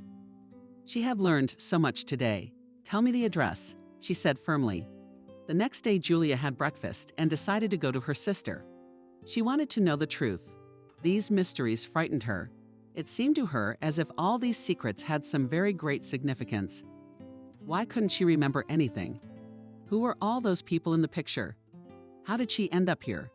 She was sure that none of this had anything to do with Robert, that they didn't know each other before they met today. But it seemed that wasn't true. Julia had to take the children with her because they couldn't be left alone at home. They were too young. I wonder if they will remember this house in the future. After all, she and Robert were about the same age as her children in those years. From where? Where did she come from in that photograph? Finally, by an effort of will, Julia pushed those thoughts away. All in good time, and surely she would hear some sort of explanation soon. Tonight she would find out. Julia really hoped that Kate knew something. After 2 o'clock roads, she and her children finally approached the house where Robert's sister lived and before. Screaming girl opens the door. Julia rang the doorbell. Kate turned out to be very beautiful. You could think that she was a model, slim figure, hourglass waist, which is scary to touch in case it breaks. Graceful curls falling to her shoulders. The girl had no makeup on, but she still looked beautiful. Who are you? Kate asked in amazement, scrutinizing Julia and her children. Didn't Robert warn you? Julia was surprised. She was very embarrassed. She had barged into the apartment of a strange girl who was obviously not expecting guests. No, Kate stretched out uncertainly. I'm his fiancée. It's nice to meet you, Julia said and held out her hand. Kate stood there in complete shock. She seemed to be with a man and amazed at the same time. Fiancé? Robert's sister asked. Yes, and I just recently learned of your existence myself. Julia tried to make a joke. I realize this may sound crazy, but won't you let me in? It took me 2 hours to get here with the kids, and we were very tired on the road, as we spent almost the whole trip in trains and buses. Yes, yes, of course. Kate apologized and let them into the apartment. The apartment was very clean. As if it had just been renovated, the white walls were decorated with paintings and there were flowers somewhere. Kate invited them into the living room and offered them tea. Julia and the kids agreed, of course. How come I don't know that my brother has a fiancée? Kate asked with a smile. Pouring tea into mugs. I didn't know Robert had a sister. It just all happened so fast. That's probably why Robert hasn't realized it yet. Don't talk about him like he's a child. I'll talk to him about it. He's always hiding his personal life from me. I always find out from people I know. I didn't really come here to complain. Julia started it. Robert said you could help, but I'm listening, darling. Oh yes, sorry, I didn't introduce myself. My name is Julia. Now, we've been living together a long time. I understand it's on your shared school and home. I don't go there very often. It's mostly where my brother lives. Kate noticed this summer. I decided to clean it up. Julia continued. And in the attic, I found an interesting picture. Julia took the picture out of the pocket of her bag, folded it in half, and held it out. Kate looked at the picture for a long time, smiling. Julia noticed this reaction and asked, "Do you know anything about this picture?" Of course, I was with my father at the time and took the picture of us. Here on the left is my good friend Helen. Behind her are a couple other guys from home, and this girl. And then Kate hesitated. She glanced at Julia, then back at the picture, as if comparing it. Her eyes rounded. It was like she felt sick, because she started to faintly, swaying. There's nothing wrong with you, and Julia was worried. Kate turned her gaze back to Julia on the street. She didn't look so calm and cheerful anymore. She was clearly scared of something. Do you know something? You know, I explained to Julia in this photo. But Kate didn't seem to care about that information. She was silent and ignored all questions. Excuse me, please, I forgot. I have a conference call with my coworkers today, which starts in a couple minutes. I'm sorry, but I have to say goodbye to you. Kate finally spoke. Julia was completely shocked by this turn of events. She didn't understand why that picture had caused Kate such a reaction. It was as if she hadn't agreed on something. But no sooner had Julia protested than she found herself at the front door. At the last moment, she managed to take the picture away from Kate. Sister Robert didn't even deign to say goodbye. She simply closed the door as if in a trance and left Julia with the children on the landing. There was nothing to do, so they walked home. All the way home, Julia couldn't understand what had happened at Kate's house. Why did she have that strange look on her face? Something was definitely wrong. They arrived home in the evening. Robert, to everyone's surprise, was already home. The children immediately ran to the communal table. So who's going to wash their hands? Julia scolded them. The poor things were dragged to the sink while the children washed their hands. Robert asked his favorite, who was pouring the soup, how the meeting with Kate was going. Did you find out what you wanted? No, upset, Julia replied in a tired voice. Turns out she didn't even know you proposed to me. I'm just not on good terms with her, Robert replied. He seemed to be telling the truth, so Julia stopped being angry with him. She was so tired that she didn't even bother to ask what his problem was with her sister. They had dinner and went to bed quite early, but it was not an easy day. Julia couldn't sleep for more than 2 hours because of the intrusive thoughts that were going through her head. If a day ago she didn't care about that old photo, now she was wondering how she had gotten there. Kate must have known something, but why didn't she say what she was hiding? The next morning, Julia decided to go to her mother's house. She persuaded a neighbor to babysit the kids while no one was home and went to the village. Definitely didn't expect to see her. Nancy at this time flashed the vegetable garden and did not expect to see her grown-up daughter in front of her. "Oh my God," shouted out her daughter. "But you gave me such a heart attack." "Hi, Mom." Julia said hello rather indifferently. She had been up all night, and her condition left much to be desired. "We need to talk."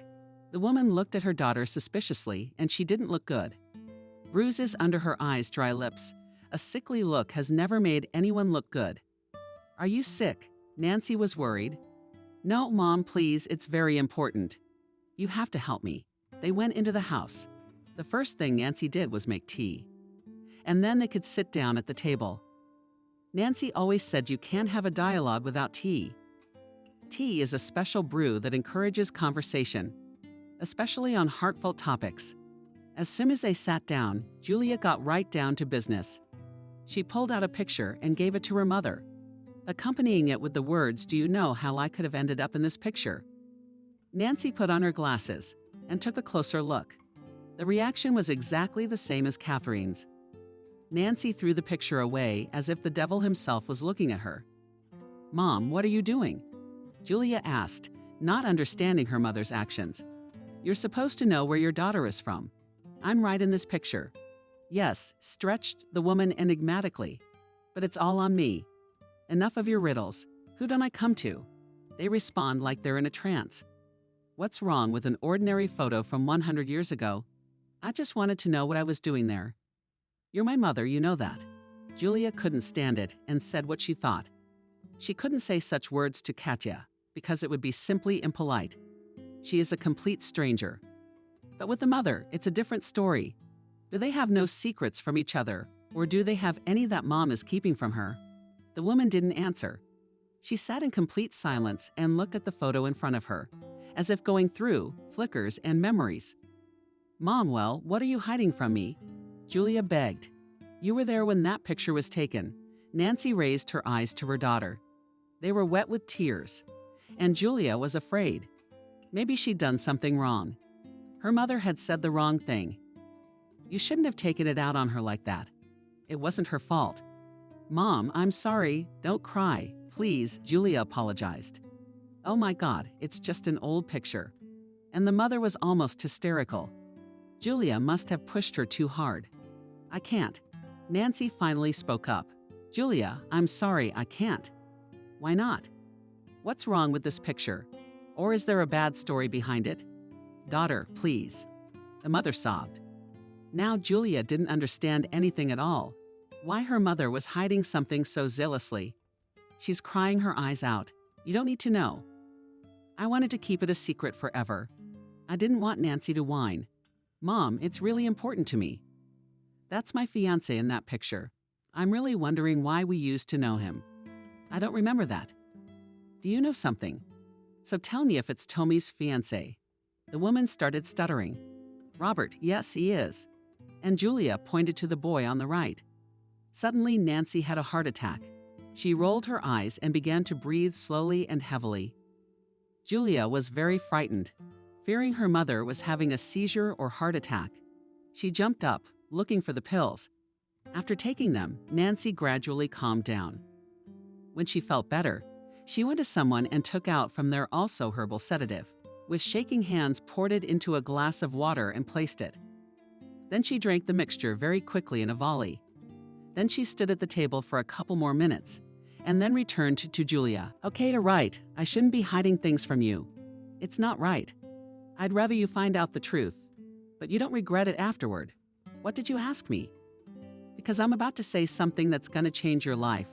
Julia was already in the mood for a serious conversation. She was scared and curious at the same time. She would finally find out why everyone was so afraid of that picture. "It's been a long time since Nancy started. It's about your father. You know he cheated on me in my marriage and we ended up divorced.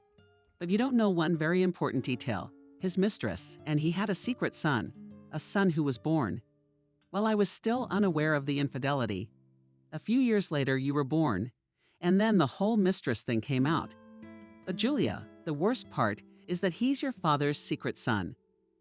I realize now that this is your Robert." Julia felt her heart stop, and then her breath began to pound at breakneck speed. Was she dizzy? No, she stretched out, and tears came to her eyes. "No, this can't be true. It's a lie." "No." The mother took her daughter's hand for support. Julia's face was as if petrified. It expressed no emotion. Only tears showed her true state. "Mom, no," cried Julia. "The photo was taken by your father when he took you to visit them at their house. Nancy continued, "You and Robert are blood brother and sister. But why? Why doesn't Robert remember anything?" Julia tried to justify herself. "Your father was in a car accident when you weren't even a family. That's why you don't remember it. Your brain blocks out all the bad ones. You don't remember Robert because his birth certificate lists a completely different man, his mother's husband, as his father. Yeah, she cheated on her husband too. These two must have seen each other from afar. The mother was angry. God, no, that's impossible, I couldn't. Honey, we all make mistakes. It wasn't easy for me to tell you all this." "I should probably go home," Julia said, getting up from the table. She was still dizzy, but she couldn't be here anymore and feel this awful awkwardness. After all, both Mom and Julia understood perfectly well what had really happened. Julia was coming out with her own brother, a half-brother with her own father's son. Not only that, she was going to marry him and bear him a child. These vile thoughts and food were climbing into her head, and it was disgusting just thinking about it. Nancy saw her poor daughter off, though she herself was in a terribly depressed state. Not only was she remembering all that long-ago nightmare which she found out about her husband's cheating, but so was her daughter. Their mutual daughter lives with his sidekick. Arriving at the house, Julia hesitated to enter the house for a long time. She did not know what Robert's reaction would be to this terrible news. She paced around the garden in circles. "Julia, you're back. What are you doing here?" "Let's go home," Robert said, stepping out onto the porch. The poor girl didn't even dare look him in the eye. She was ashamed and disgusted. She was sick of herself. The problem wasn't that the man she spent all her days and nights with turned out to be her own brother. The problem was something else. She still loved him, even after learning such a horrifying truth. She continued to love him as her man. She couldn't think of anything that could happen. Poor children, they already think of him as their father, and he's their uncle. Finally, Julia went inside. Robert was sitting alone in the kitchen, looking out the window at the garden. It was a very clear, starry sky today. Every star was visible in this dark sky. The children were already asleep. Robert said in a calm, even voice. He came close to Julia and hugged her, then whispered in her ear, "Maybe we won't sleep tonight." Julia almost threw up at those words. They used to make her feel passionate. Now there was only disgust. Julia jerked away from Robert. "What are you doing?" he asked in surprise. "Sorry, I'm tired. I'm going to bed," she said and walked down the stairs. She wanted to tell him everything, but she couldn't. She didn't have the strength. She just didn't. And she didn't want to cry at the first word. But on the other hand, she felt so bad about the terrible news she was hiding from the man she loved, and what to say she still loved. She lay down on the bed and had already closed her eyes when suddenly she heard footsteps, and then warm hands, embracing her and stroking her. In another situation, she would have smiled and moved closer. But now she only pushed Robert away and got out of bed. Julia looked at him with horror and disgust. "Julia, what's going on?" Robert was starting to get angry and perplexed. "Nothing," she answered quickly. "Julia," the man insisted, and then the girl could not stand it. She cried and sat on the edge of the bed. Robert sat down next to her and put his arms around her. She moved away from him again. Robert was crying. "Julia, it's awful." "What's awful? Sweetie, we can't be together." Stammering with tears and spasms in her soul, Julia said. "Almost." But she interrupted him with this terrible sudden news, which she uttered so quickly, as if she was afraid she would lose her voice afterward. "You're my brother." Robert looked at her in confusion. "That's not a funny joke at all, Julia." Finally, he answered. The girl sobbed again. It was so absurd that he didn't even believe her. "It's not a joke," Julia cried. "This is a nightmare." After calming down a little, she told him where she had gone and what she had learned. Robert couldn't believe his ears. The girl he loved more than life turned out to be his sister, but he was still a doctor, so he believed. First of all, the facts. That's why he was sober. How did his long medical practice teach him? He didn't lose his temper or go on a bender. He just weighed the pros and cons. "I know you trust your mother, and she would never lie to you." But do you think it might make sense to do a genetic test? Robert suggested after a while. You know, everybody makes mistakes. Can we just take these creepy things at face value? Can we just believe something we have no proof of? Ruin our lives? Destroy our love? Julia was very hesitant at first, but Robert convinced her to do it. The next day, they took their genetic material and waited for the results. The results were not due until a week later. So for a whole week, they had to live in limbo. Of course, this had a terrible effect on their communication and on the atmosphere in the house in general. Now one could not hear any silly jokes or laughter in the house at all. Everyone walked around nervous and gloomy. At this time, the couple decided to sleep separately. Robert slept on the sofa in the living room.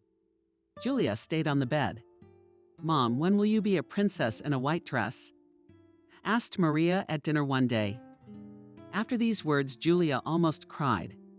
She looked at Robert, but she did not see any support in his eyes. He just looked away. Was it hard for him to take it all in? "I'm not sure, sweetheart.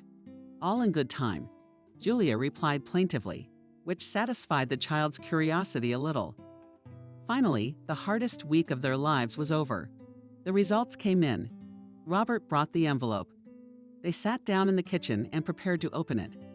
"Is it ready?" Robert asked Julia. "Yes," she replied, her whole body trembling. Robert opened the envelope and took out a paper. According to the results of the forensic examination, Robert held it out. They are not close relatives. At that moment, each of them felt as if a stone had fallen from their souls. They turned to each other, hugged tightly, and then kissed as passionately as they had ever kissed. It seemed like never before. This week had been so painful. They missed each other so much. It was a real celebration. They wanted to scream, singing, dancing with joy. They're not relatives. They're not brother and sister. They love each other, and that's perfectly normal. Those words were like a balm to their souls. Soon the couple decided to find out why Julia was in the picture. Maybe Julia's mother was wrong. Together, they decided to go to Nancy's house and talk to her. She didn't know that they had taken a genetic test, so when she saw them together, she almost fainted. Are there really people on Earth who would support such unholy liaisons? How did she raise her daughter? "Julia, Robert, what are you two doing here together?" the mother asked with innuendo. "Mom, don't worry, we're not related," the happy daughter informed her from the doorstep. And they told Nancy that they had taken a test, which showed that they were not related. "Maybe you were wrong," Julia asked. "Maybe Daddy didn't have any secret children." "But I definitely remember," answered the mother with doubt in her voice. They came to the conclusion that they couldn't deal with it themselves. They would have to call in someone who could untangle this frightening tangle of secret children, double marriages, and imaginary parentage. They spent a long time looking for the right lawyer to handle these cases. And after a week of searching, they found one. "I understand that you want to know who is related to whom, brother, husband, and so on," the lawyer asked, taking the couple into his office. That's exactly what Robert replied. "I will do my best, but I want to warn you. Often my clients are upset when the whole truth comes out. Is that what you want?" "Yes," Julia replied confidently. They didn't have to wait too long for a reply from the lawyer. 3 weeks later, he invited them back to his office. "That's not how I figured it out. Just as I warned you, this information. You might not like it," the man said.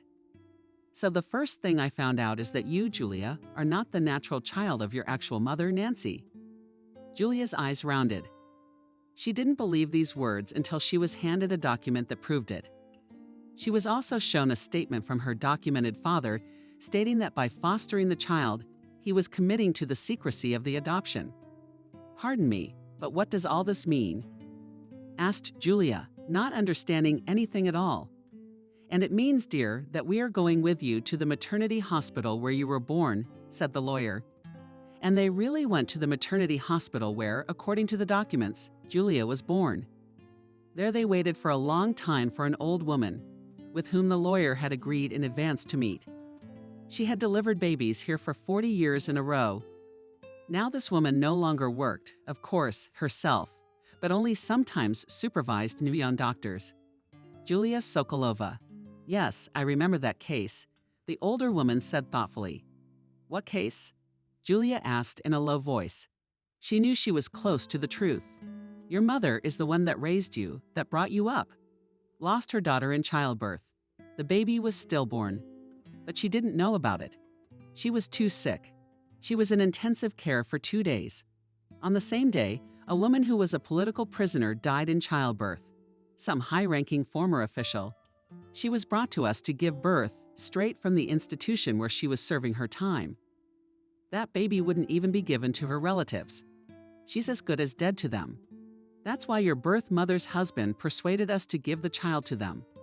And he signed a statement saying he would keep the adoption secret. That child was you, sweetheart, and I'd like to say that your birth father was a genius. He was able to pull it all off.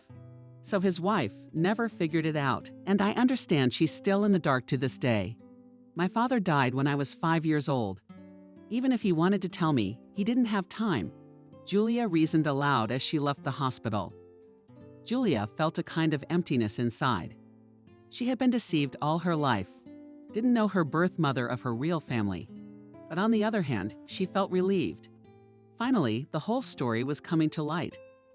All this shocking news caused with her contradictory feelings of relief, but also anguish. After all, she had never seen and would never see her birth mother again. Her father had kept the truth from both Nancy and Julia all her life. Yes, she grew up a happy child, but only until her parents divorced. And her father's life, which ended so early and suddenly. Maybe he planned to tell all that later. Either way, he gave her a good life. Yes, he'd done a terrible thing to hope by cheating on her. But for Julia, for his adopted daughter, he did the best he could. Are you okay? Asked Robert as they drove home. Now they were already living in her apartment. So they didn't have to drive 2 hours to get home. Well, my mom's not my real mom, and my dad's not my real dad either. And I'll never see my real parents. But you are not my brother, exclaimed Julia. That's good, said Robert, looking thoughtfully out the window. But how do I tell my mother? What do you mean? Dad didn't just not tell her. She wouldn't have gotten over it 25 years ago. Not now. She's got a heart condition. Imagine your favorite daughter coming to you and telling you she's not your daughter at all. It turns out she's been taking care of a stranger her whole life. Why a stranger? She's been caring for someone with different blood, but not a stranger. You're the closest thing she's got to family. It's not your blood that matters, it's the person you become. She fed you, she raised you. You're closer to her than she is. She gave you all of herself, and she still does. And I still want her to always think I'm the one she wanted, and the one she gave birth to. You're suggesting I don't tell her. I just want her to be happy. I love her very much, and I know she can't handle news like this. She deserves to be happy. They came home and slept for a long time, like falling into some kind of sleepy well. The last few weeks had been a nervous wreck. The genetic testing, the mysteries, and school prep. But things have been going great from there. David got into a school that's very scary, and coming from the class, enthusiastically told how interesting it is there. The next day, Nancy decided to visit them. She came with a portico, and she gave the children new toys. With September 1, my favorites congratulated their grandmother. Afterwards, everyone had tea in the living room with the very same cake. Well, you found out what the deal is with this picture. Finally, Nancy asked. She came for that, but she decided to disguise her visit as a holiday for a young schoolboy. Answered Julia. It's very simple and funny. That picture is not my Robert, but his cousin. They look exactly alike, and he is my father's collateral son. That's what caused all the confusion. Well, thank God, the woman crossed herself. She'd suffered so much. How many tears did she drink? Robert and Julia looked at each other. They decided to make another very important announcement. Mom, we're getting married, said Julia. Nancy looked at them with delight. She obviously loved the news. After all Julia had been through, she could finally find true happiness. You're invited to the wedding.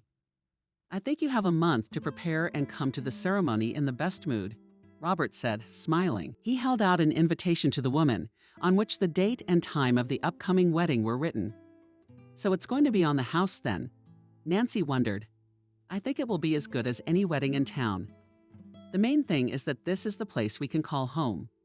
It's where my happy life began, Julia said. Preparing for the wedding. Of course, the matter is not easy, but the couple coped with it wonderfully. Julia decided on a classic white dress. It was lush and airy and little. Maria said in delight that Mommy looks like a princess in it.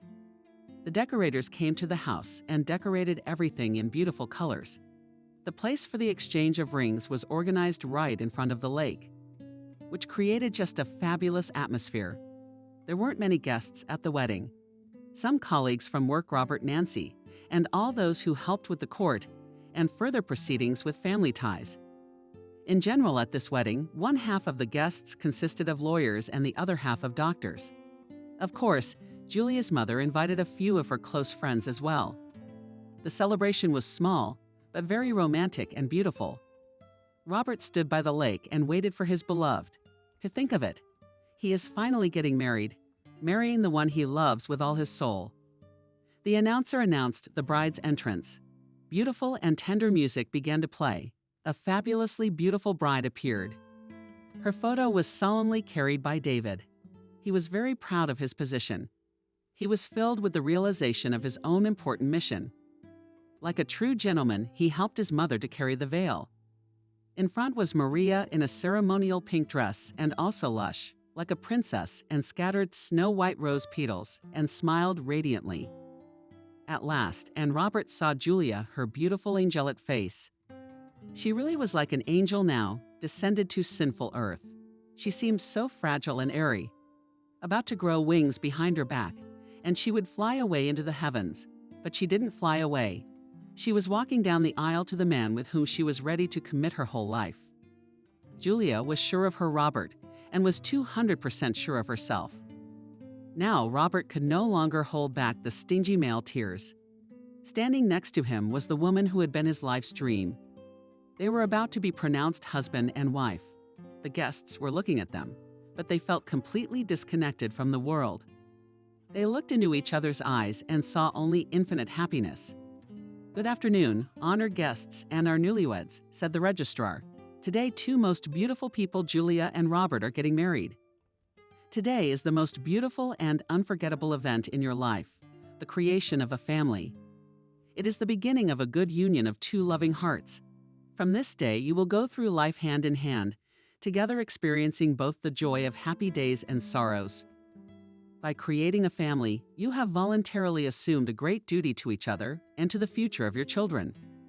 Before starting the registration, I ask you once again to confirm whether your decision to become spouses, to create a family, is sincere, mutual, and free. I ask you answer, bride." "Yes," Julia said with sincerity. "I ask you answer, groom." "Absolutely yes," answered the happy Robert. The couple exchanged rings and their lips joined in a long kiss. Some of the guests were very sentimental, so they cried from such a romantic atmosphere. Julia and Robert signed and became legally husband and wife, and nothing could ever interfere with their happiness again.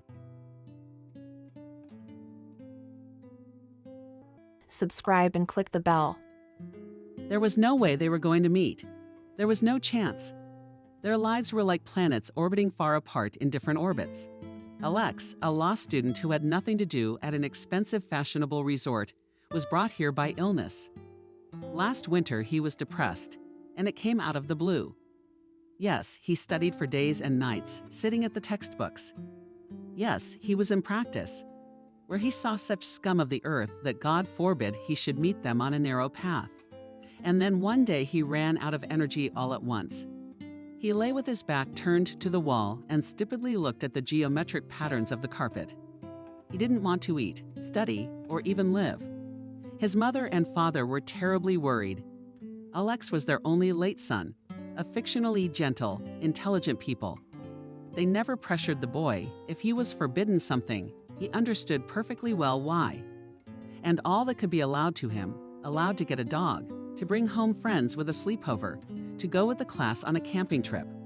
He never heard from his father and mother no.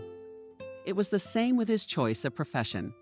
Alex's mom worked as a people's assessor for a while. They're called nodding fields because they never challenge a judge's opinion or decision. But Mom had a girlhood crush on the judge, an attractive blue-eyed woman of about 45 years old. Mom admired people who, despite a difficult life, retain optimism and a cheerful disposition. Judge Nancy had been divorced a long time ago and was raising a deaf-mute daughter. Her husband left just because of the birth of such a sick daughter. Also a member of their family was a huge Maine Coon cat.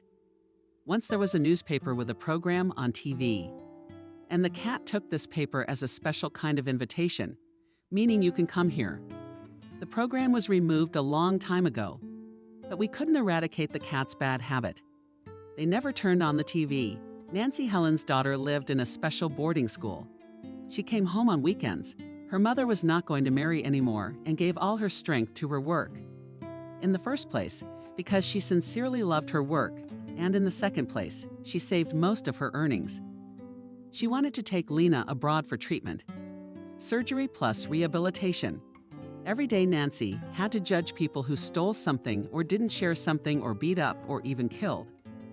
Most of all, she did not like the cases concerning the division of property, when people who had previously considered themselves relatives and were going to live together for the whole century began to fight over some closet or gold jewelry, and attacked each other with such fury that the civil case right there in the courtroom and threatened to turn into criminal. One time Alex went to pick up his mom too early. He had to wait for her.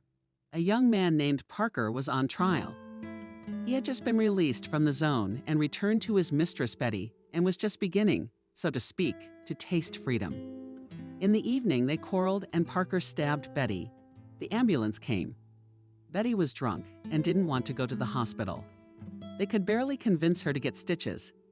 She wanted to stay with her example, who didn't understand why he'd taken up the knife. In the courtroom, they told each other they loved each other. "Betty, I'm sorry, there's no one I care about more. Parker told you. I'm going to sit down again, aren't you? I'll be waiting for you." Betty pressed his hands to his chest.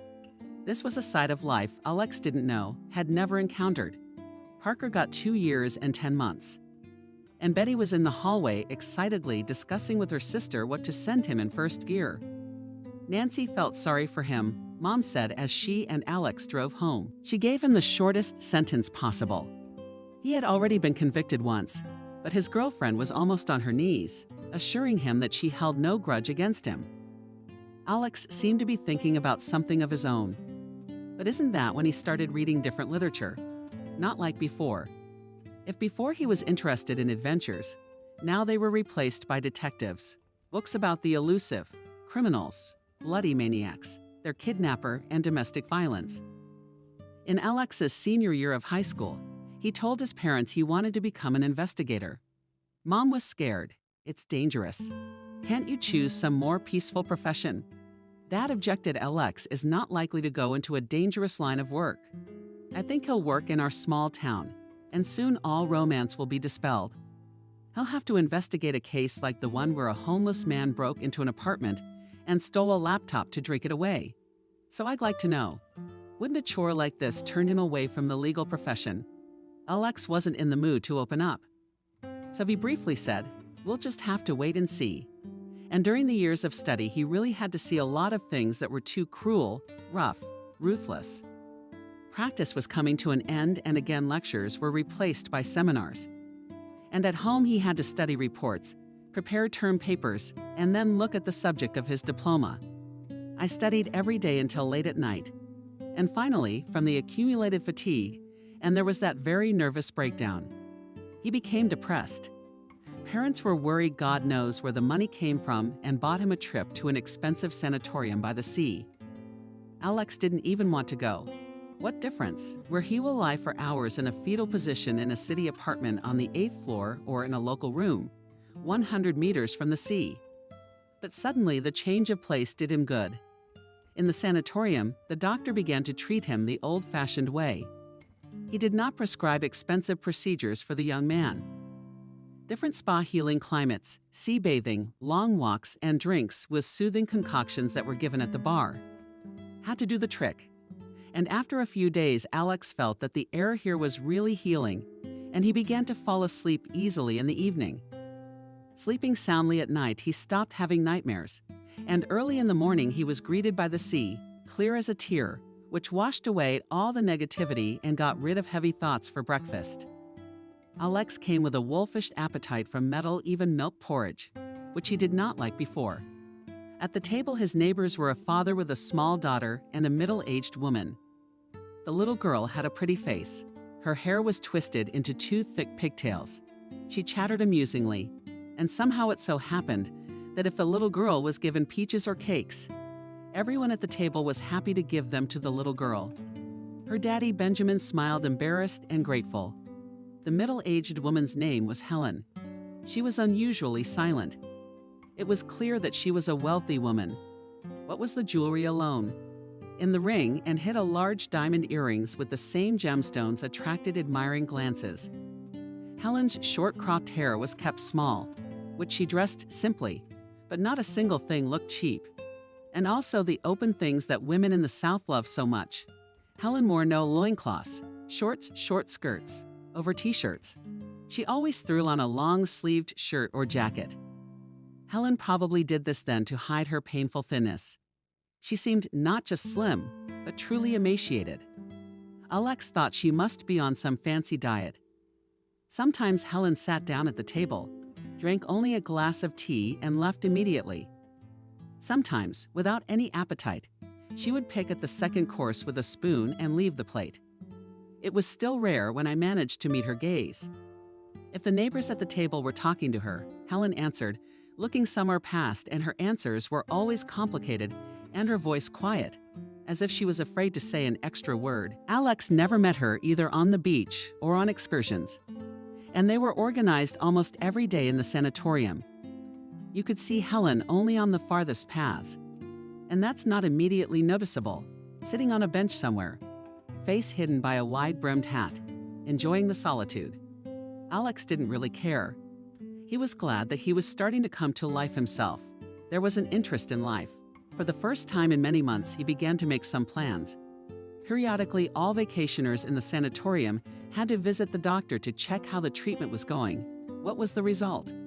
Alex waited for his turn. Sitting in the corridor at the doctor was Helen. The door was slightly open, and Alex heard her voice characteristic, slightly stated, "To great regret, we were not able to help you. Isn't that right?" Sebastian asked the woman softly. "Well, probably, if I hadn't come to you, I would have been worse off." Helen tried to answer delicately. "You haven't put on weight. Not a bit." "Blood pressure still spiking," Sebastian listed. "And the psychologist says your anxiety level hasn't gotten any lower." "That's right." Silence. Alex imagined Helen nodded. "That's right," Sebastian summarized. "Until it's removed. The root cause you won't recover. I would recommend that you see a psychiatrist when you arrive.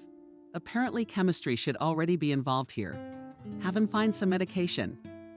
No, Alex has never heard Helen speak so loudly and with so much excitement. "It's impossible for me. Even then, I proved with great difficulty that I'm not mentally ill." That's the only reason he got jail time.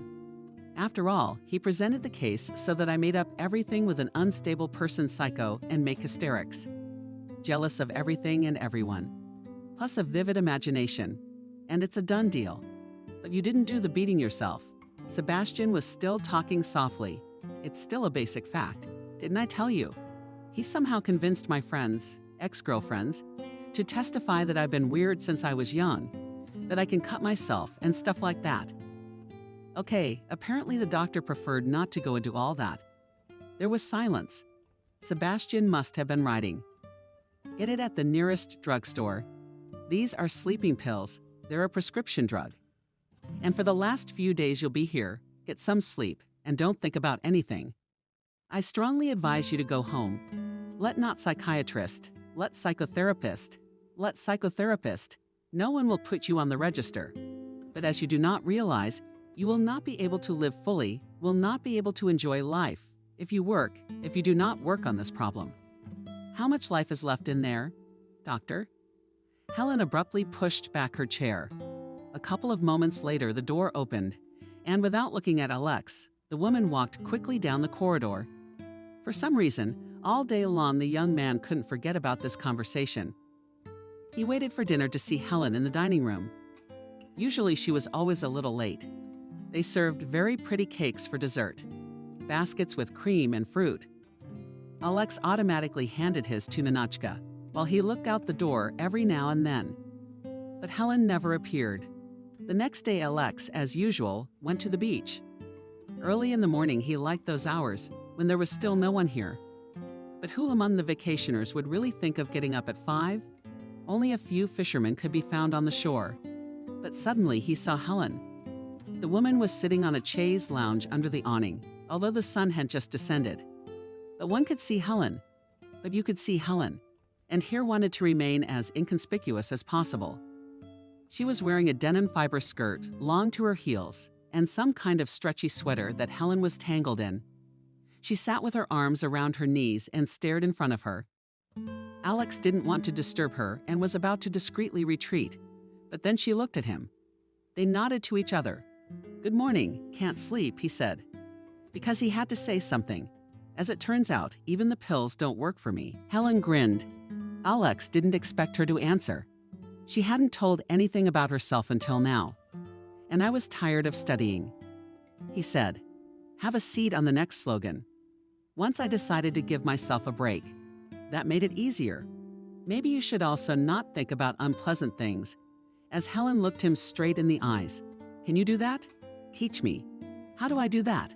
Suddenly tears came to her eyes. Helen bit her lip and stared at the sea. He could think of nothing but the trivial. But there are no unsolvable problems in the world. "Only if someone died, I died," Helen said. Isn't it obvious? Helen grew up with a stepmother, and once wanted more than anything to have her own home and her own family.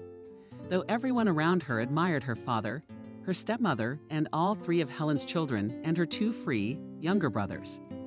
Her father was a scientist, a university lecturer, soft in family life, and a professor who was passionate about science to the point of madness. He forgot about food and sleep. If it was about his favorite science, his first wife died a few days after the birth of Helen. On the face of it was not so rare reason. A medical oversight. Later, someone changed all the records. I didn't punish anyone for that story. No one was suspended. And the grief-stricken professor never tried to get justice. Perhaps he wanted to raise his daughter on his own and never marry again. But after a few years, he met a young woman, whom he sincerely admired, as he did. Maria was in love with science, which means that she lived a spiritual life in words, and everything material was of secondary importance to her. The professor very quickly proposed to her, and Maria was not afraid to marry a man with a child. 2 years later, she gave birth to twins and decided that she had had enough of children, although the professor had hired her an assistant from the beginning. Still, the small children demanded too much attention. The housekeeper took over the household, cooking, washing, cleaning. But her mother didn't trust her to raise the boys. Maria wanted to raise her sons in her own image. Spiritual came first. One couldn't put too much value on things. Not even the fact that the couple's child saw toys as living things. No discount was made. A few times a year, the mother would pack plush animals, cars, and the like into a large cardboard box and give it to a woman she knew. A poor woman with many children. And God forbid that the boys would regret something, of course. In exchange for the given toys were bought new dressed boys were also not worse than their peers. But since they were little, they knew not to dream about things. Fashionable backpack or in one ship, which itself will swim in the bathtub, grinds the water with a propeller. But about this or that book, or that recovered father, who had a heart condition, you can dream quite well. With the boys, this issue passed. They obeyed their mother, at least for the time being. But Maria, from the very beginning, tried to apply this method of upbringing and stepdaughter. However, she was disappointed. Helen did not accept the punishments. She cried. One time, she even had a nervous attack. Her father promised Helen for her birthday the same lush princess dress that the girl's friends had. Most likely, the professor didn't understand what it was all about at all. But he had the pleasure of going with Helen to the store and pleasing her with a grade. Helen was so excited about the gift, made on the eve of her birthday, that she put on the dress, not wanting to take it off, when she was nevertheless persuaded to change into a nightgown before going to bed, her stepmother took the dress and hung it up in the closet in the room, saying she would allow the outfit to be worn on holidays. Helen, from whose hands the coveted article had been snatched, burst into tears so that her hands began to tremble, and the next day she had a fever. And instead of a holiday with a cake and candles and balloons, instead of fun with her friends, Helen lay in bed in semi-oblivion. Then the father and stepmother had a long talk behind closed doors, and the stepmother backed off from raising her stepdaughter. She forbade Helen practically nothing else. The girl simply ceased to exist for her. If Helen addressed her with any question, Maria answered to ask her father. The professor was so busy, so far from real life, that very soon the girl had to become independent. Sometimes she asked her father about her own mother. Tears invariably came to the professor's eyes. Katya was so sweet, cheerful, with an easy character, that with her death all joy left the house. Apparently Helen had taken after her mother in many ways. She tried to arrange for two factions to form in the house. After all, Maria has sons. The girl reasoned, so let her be with Benjamin and Tony, the three of them, and they will not be bored. And Daddy's mine. Otherwise it's not fair. They're together and I'm alone. But the stepmother was quick to put an end to her daughter's claim to her father's attention. She believed that no one can be closer to her husband than herself.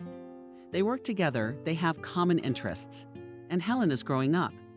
And soon she will have her own life and her own spouse. Thus, the girl's relatives were replaced by her friends.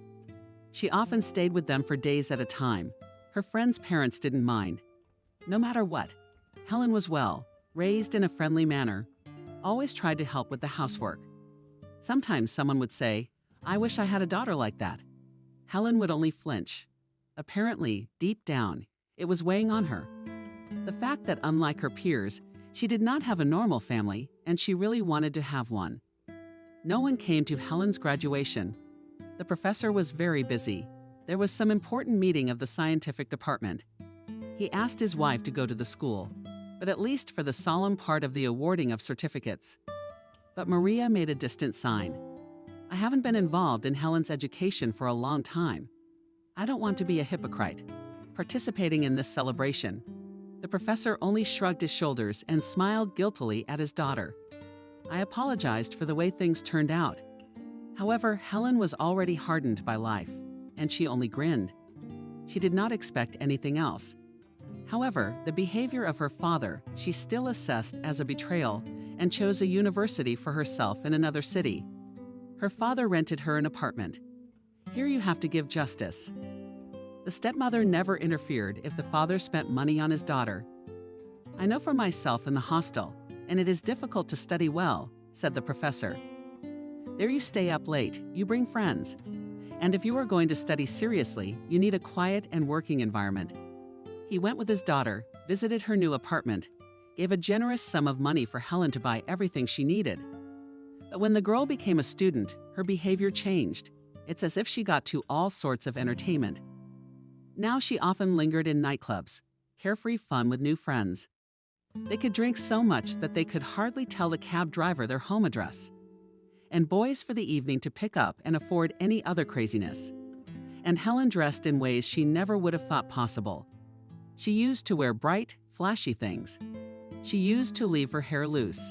She was naturally very good-looking, and she was never without male attention. Another thing is that now she remained as kind and trusting as she had always been. She was introduced to Leo by a classmate. Julia had a boyfriend, and he had a friend. Why not sit together with the same company? They were already settled at a table in a cafe. The friend's boyfriend was running late. But when he showed up, Julia's face stretched. She must have thought she blundered. Finished with the wrong guy. Suddenly he looked like he'd stepped out of the pages of a men's fashion magazine. No, in this case it didn't matter what he was wearing, but that hard face. The sneer. Such bright eyes and black eyebrows in the span of a young girl is covered with pictures of such a Superman. His bedroom. It was strange that Leo still didn't have a girlfriend. He willingly took on the role of Helen's beau. For the rest of the evening, he took care of her, pouring her wine, laughing at her jokes. And when the party was over, he walked her home, Perhaps it could have been limited to a few kisses goodbye. But Helen saw no reason why not. Why shouldn't they end a wonderful evening? On an equally marvelous night, she took her new pal by the hand and carried him back to her house. And indeed, the night was so intoxicating that in the morning both didn't want to part. That was where it all began. The romance spun up most impetuously, and 2 weeks did not pass. Leo confessed his love to Helen and asked her to marry him. She was amazed at such a hasty decision, especially since, having looked at her family, she did not want to get a stamp in her passport as soon as possible. Girlfriends met the news differently. Someone who enthusiastically forbade and began to ask for a wedding, preferably as a witness. Someone who has already seen the handsome Leo and frankly invited. And Sophia's closest friend only shook her head. Sophia was not a prude at all. She was happy to open up at the same parties that Helen was happy to pick up guys for one night. So Helen was all the more surprised. "What do you like?" she asked. "I'm not getting married yet, but you should have seen how beautifully he proposed to me. All honorable." On her knees, with a bouquet of flowers and a stunning gilt diamond ring, Helen showed her hand with a dainty ring. "I said I would think about it." With poorly concealed pride, she said, "And at any rate, as long as I wear the ring, I will be faithful to it." And what did he interrogate Sophia about? "It seemed to me that he was very upset that I had not consented," Helen confessed at once. "I think he imagined that I would turn, throw myself on his neck, and confess my eternal love in return." Sophia shook her head again. "I haven't had any experience of my own family life, of course," she said. "But I don't often see guys of that age getting married so quickly. So far, I've only seen a few cases of young men proposing marriage so quickly. And you know who they were talking about? Alcohol. And both of them were already incorrigible, or, as they say, incurable. And they'd already tried marriage, but their wives couldn't take it for long." "You mean he drinks?" Helen laughed. "I'm gonna disappoint you, but I'm a leader in this business.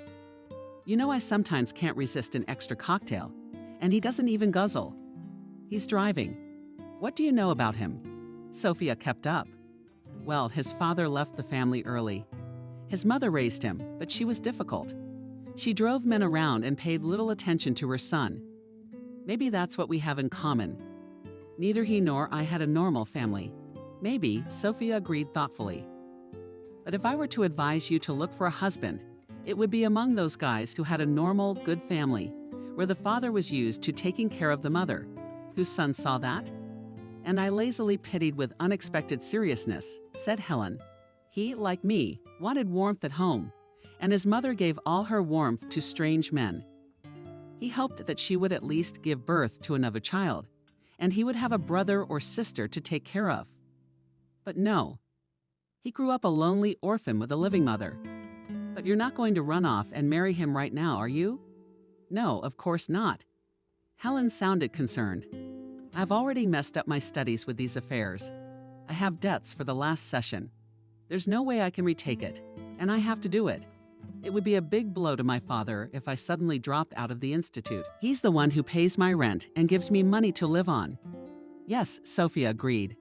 "So far you've had it easy. But if you lose your allowance, you'll have to work part-time like many other students." Unfortunately, things took a turn for the worst for Helen, when she once again came to retake the course. The teacher, who already disliked her, tried to do everything to stump the girl. He asked unexpected questions, demanded knowledge of additional material. Helen had spent several sleepless nights preparing for the exam, and now she had everything mixed up in her head. She ended up getting another D. In the study section, she was told that, in general, if she did not want to be expelled, she had 2 options: or take a leave of absence for whatever reason or switch to a paid department. The girl was not satisfied with both options, but the second was worse than the first. Studying was expensive. She could not take this load on her father. It remained to take an academic classmate, whose mother was a gynecologist, asked her to make a fake pregnancy certificate. Helen was given a sabbatical leave. The girl decided to get a job in a cafe, save up some money. And if she couldn't recover next year, she'd pay for her own tuition. But Leo, when he found out what had happened, insisted on marriage with redoubled force. "You won't be dependent on your father," he urged. "I earn enough, if you want to. You'll study further. Do you want to?" "No. Don't you like the prospect of being your own boss?" Helen resisted for a while. She did get a job as a waitress in a small restaurant, but she didn't last long. First, she was snapped at by a customer who thought Helen was too clumsy and sloppy. Then her companions accused her of cheating on her tips. In this restaurant, it was customary to deposit tips in a common pot, and then to distribute them. And most of it went to those who had worked here for a long time. The newcomers, on the other hand, got the crumbs. This unwritten rule seemed so unfair to Helen that she actually arranged for some of the money that visitors gave her. In short, the girl was out on the street. And that's when she went to the registry office with Leo. It took the application, and the glowing groom asked her what kind of wedding she wanted. Something modest? Helen asked, "You don't have to spend a lot of money on all this tinsel.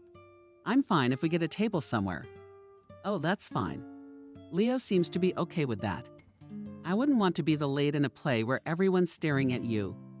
Helen laughed at you. "You're the one who's handsome like a movie star." "Not me. I'll be invited. By the way, I haven't been to your house yet. You haven't met my family. My relatives live on the other side of the country and are unlikely to come to the wedding. I'd love to show you the house next weekend. Only now it seems too small. I never thought about it before. But now that I've met you, I want a big, very big family." Helen only laughed.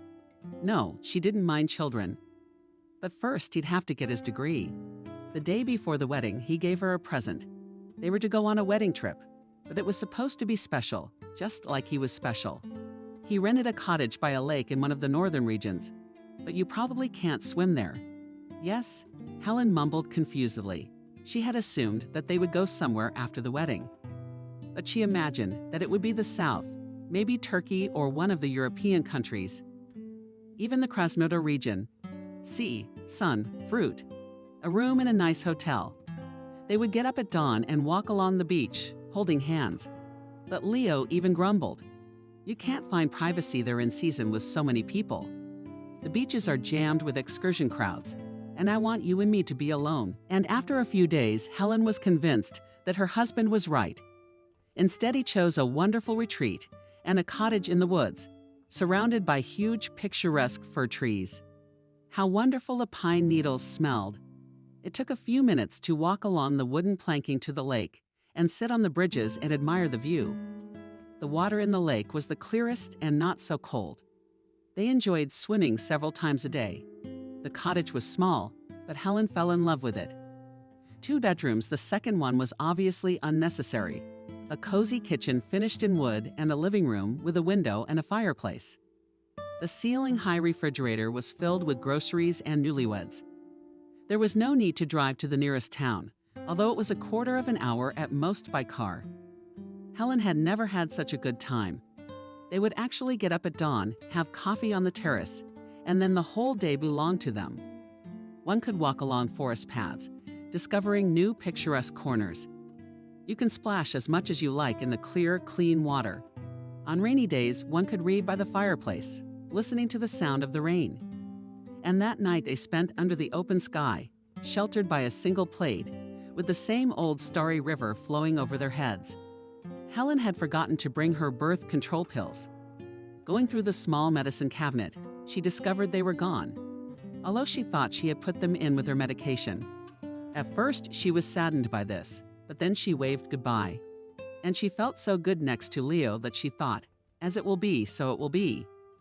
She was sure her husband would solve any problem with him. She would not have to think about her daily bread, or about the fact that the child lacked something. In this corner of paradise, Helen felt as if she had rested for all the past years. She felt truly loved and desired. So she didn't want to go back to normal life. But Leo had promised her another surprise, and he was not wrong in promising that his house would make her admire him. She hadn't expected her husband to be such a wealthy man. It was a beautiful mansion on the outskirts of town. It wasn't exactly a high-profile place. It's not the waterfront, but it's near the woods. You could look at it and reminisce about your wedding trip. High, low fence, automatic opening doors. I'll be safe for you here, Leo said. No one's gonna steal you away from me. Who needs me? Helen started to pay and went to look at her new possessions. The house was not that big.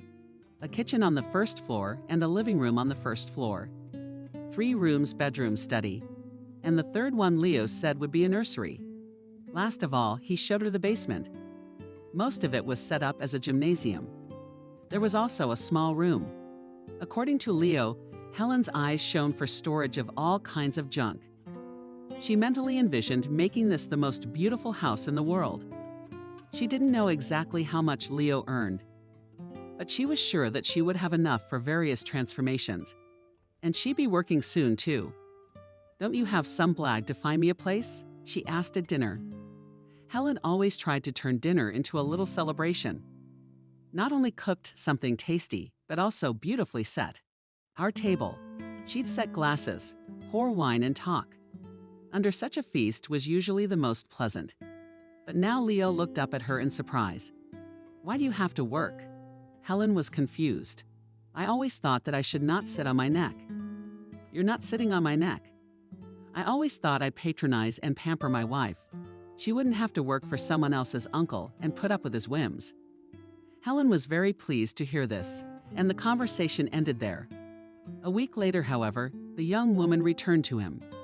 Now Leo went to work every morning, and Helen spent the whole day alone. In addition, her husband always returned at different times. You can't guess what time to make dinner so that everything is hot. I'm thinking of getting a job, she said. She poured her husband coffee again and added, well, I'm here all day by myself. You're not going to watch TV or read all day long, are you? I should at least get my license. I could go to a friend's house or shopping. And if you were babysitting, you'd be bored too. Leo looked at her carefully. But that's another matter. Helen even laughed. My familiar girls say that the first time after childbirth, and so you go like a zombie with one single dream to sleep. So why should you get a job now and then go straight to maternity leave? Leo asked. But I still want to finish the institute first. You can't even imagine. What a disappointment it will be for Dad if I don't have a diploma. Helen protested. Dad lives only for his science. Leo shrugged, and a few days later Helen took a test and found out she was pregnant. Leo organized a real celebration. Helen wanted to invite Sophia, her closest friend, but he objected. This is the most important moment in our family's life. We don't need outsiders. But there were flowers and very expensive champagne and ice cream. Helen's favorite sweet, which she preferred to cakes and pastries. Leo immediately said that she would be observed and give birth in a private clinic. No flow doctor who will behave from the beginning and up to the delivery. The most attentive attitude, separate room. Of course, Helen could not help but be grateful to her husband for such care. But privacy has already begun. A little burdensome for her. However, the doctor who brought her, Leo sent Helen to all sorts of examinations, and the results were not too pleased.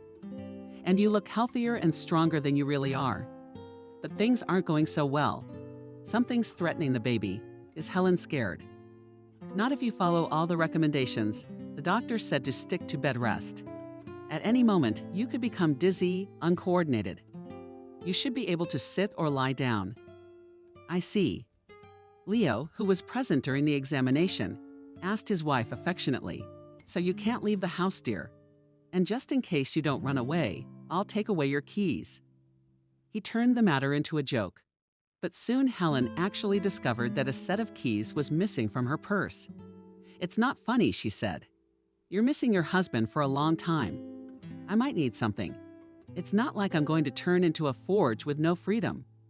When the baby comes, everything will change. He promised her, and Helen had to accept it. Leo locked the gate securely when he left in the mornings. So Helen really felt like a prisoner trapped within 4 walls. But at least I can have visitors. She couldn't stand it. Leo raised his eyebrows. Who do you want to see? At least Sophia. It's been forever since we've met. He thought for a few moments. Okay, invite her over for the weekend when I'm home too. Sunday night went wonderfully. Sophia had brought good wine and some toys for the baby to grow up with, she joked. the couple gave her a tour of the house, and then all sat together on the rug in the living room, lapping light, sweet wine and talking. The terms of the news had piled up. Helen, too, wanted to talk about her life, to complain about how much she missed her. But Leo was sitting next to her. It was kind of uncomfortable in front of him. If he'd gone somewhere, well, even for a quarter of an hour. But he wouldn't leave his girlfriends. True, he behaved with extraordinary gallantry and tried to charm Sophia. The only moment they had alone together was when Sophia asked to go to the bathroom. "I'll show you the bathroom." Helen jumped up. "How do you live?" Sophia asked, as she slept nodded her hands. Even if Leo stood under the door from behind the noise of the water, he heard nothing. Everything is normal. Well, yeah, pretty much. Helen really wanted to tell her how much she longed, but she was afraid Sophia wouldn't understand. After all, the way she was living now was dictated by Leo's care for her. "I thought you were locked up like a bird in a cage." "No," Sophia asked obliquely. "He's a good macho guy, but if you decide to run away from him, I understand. And by the way, if you want, you can stay at my place." Sophia had a small apartment, a studio, where she had lovingly designed every corner. There was room for bookshelves, a good record player, and even a small bar. And the loggia Sophia spotted and arranged there a working office, combined with a greenhouse. But only a baby crib will not fit there. And yet Helen had tears in her eyes. Sophia, it turns out, understood her. "Thank you," she whispered. That same evening, when she went to bed, Helen asked her husband, "Can Sophia come to visit us more often? I have more fun with her. I won't have to ask to go anywhere." If she was hoping to take her husband away, she was wrong. "Your girlfriend will not come to our house again," Leo said. "Why not?" Helen was stunned. "You should have thought of bringing wine to a pregnant woman." "I hardly ever drink." Helen justified herself. "You don't need a glass, but I wouldn't let you have more.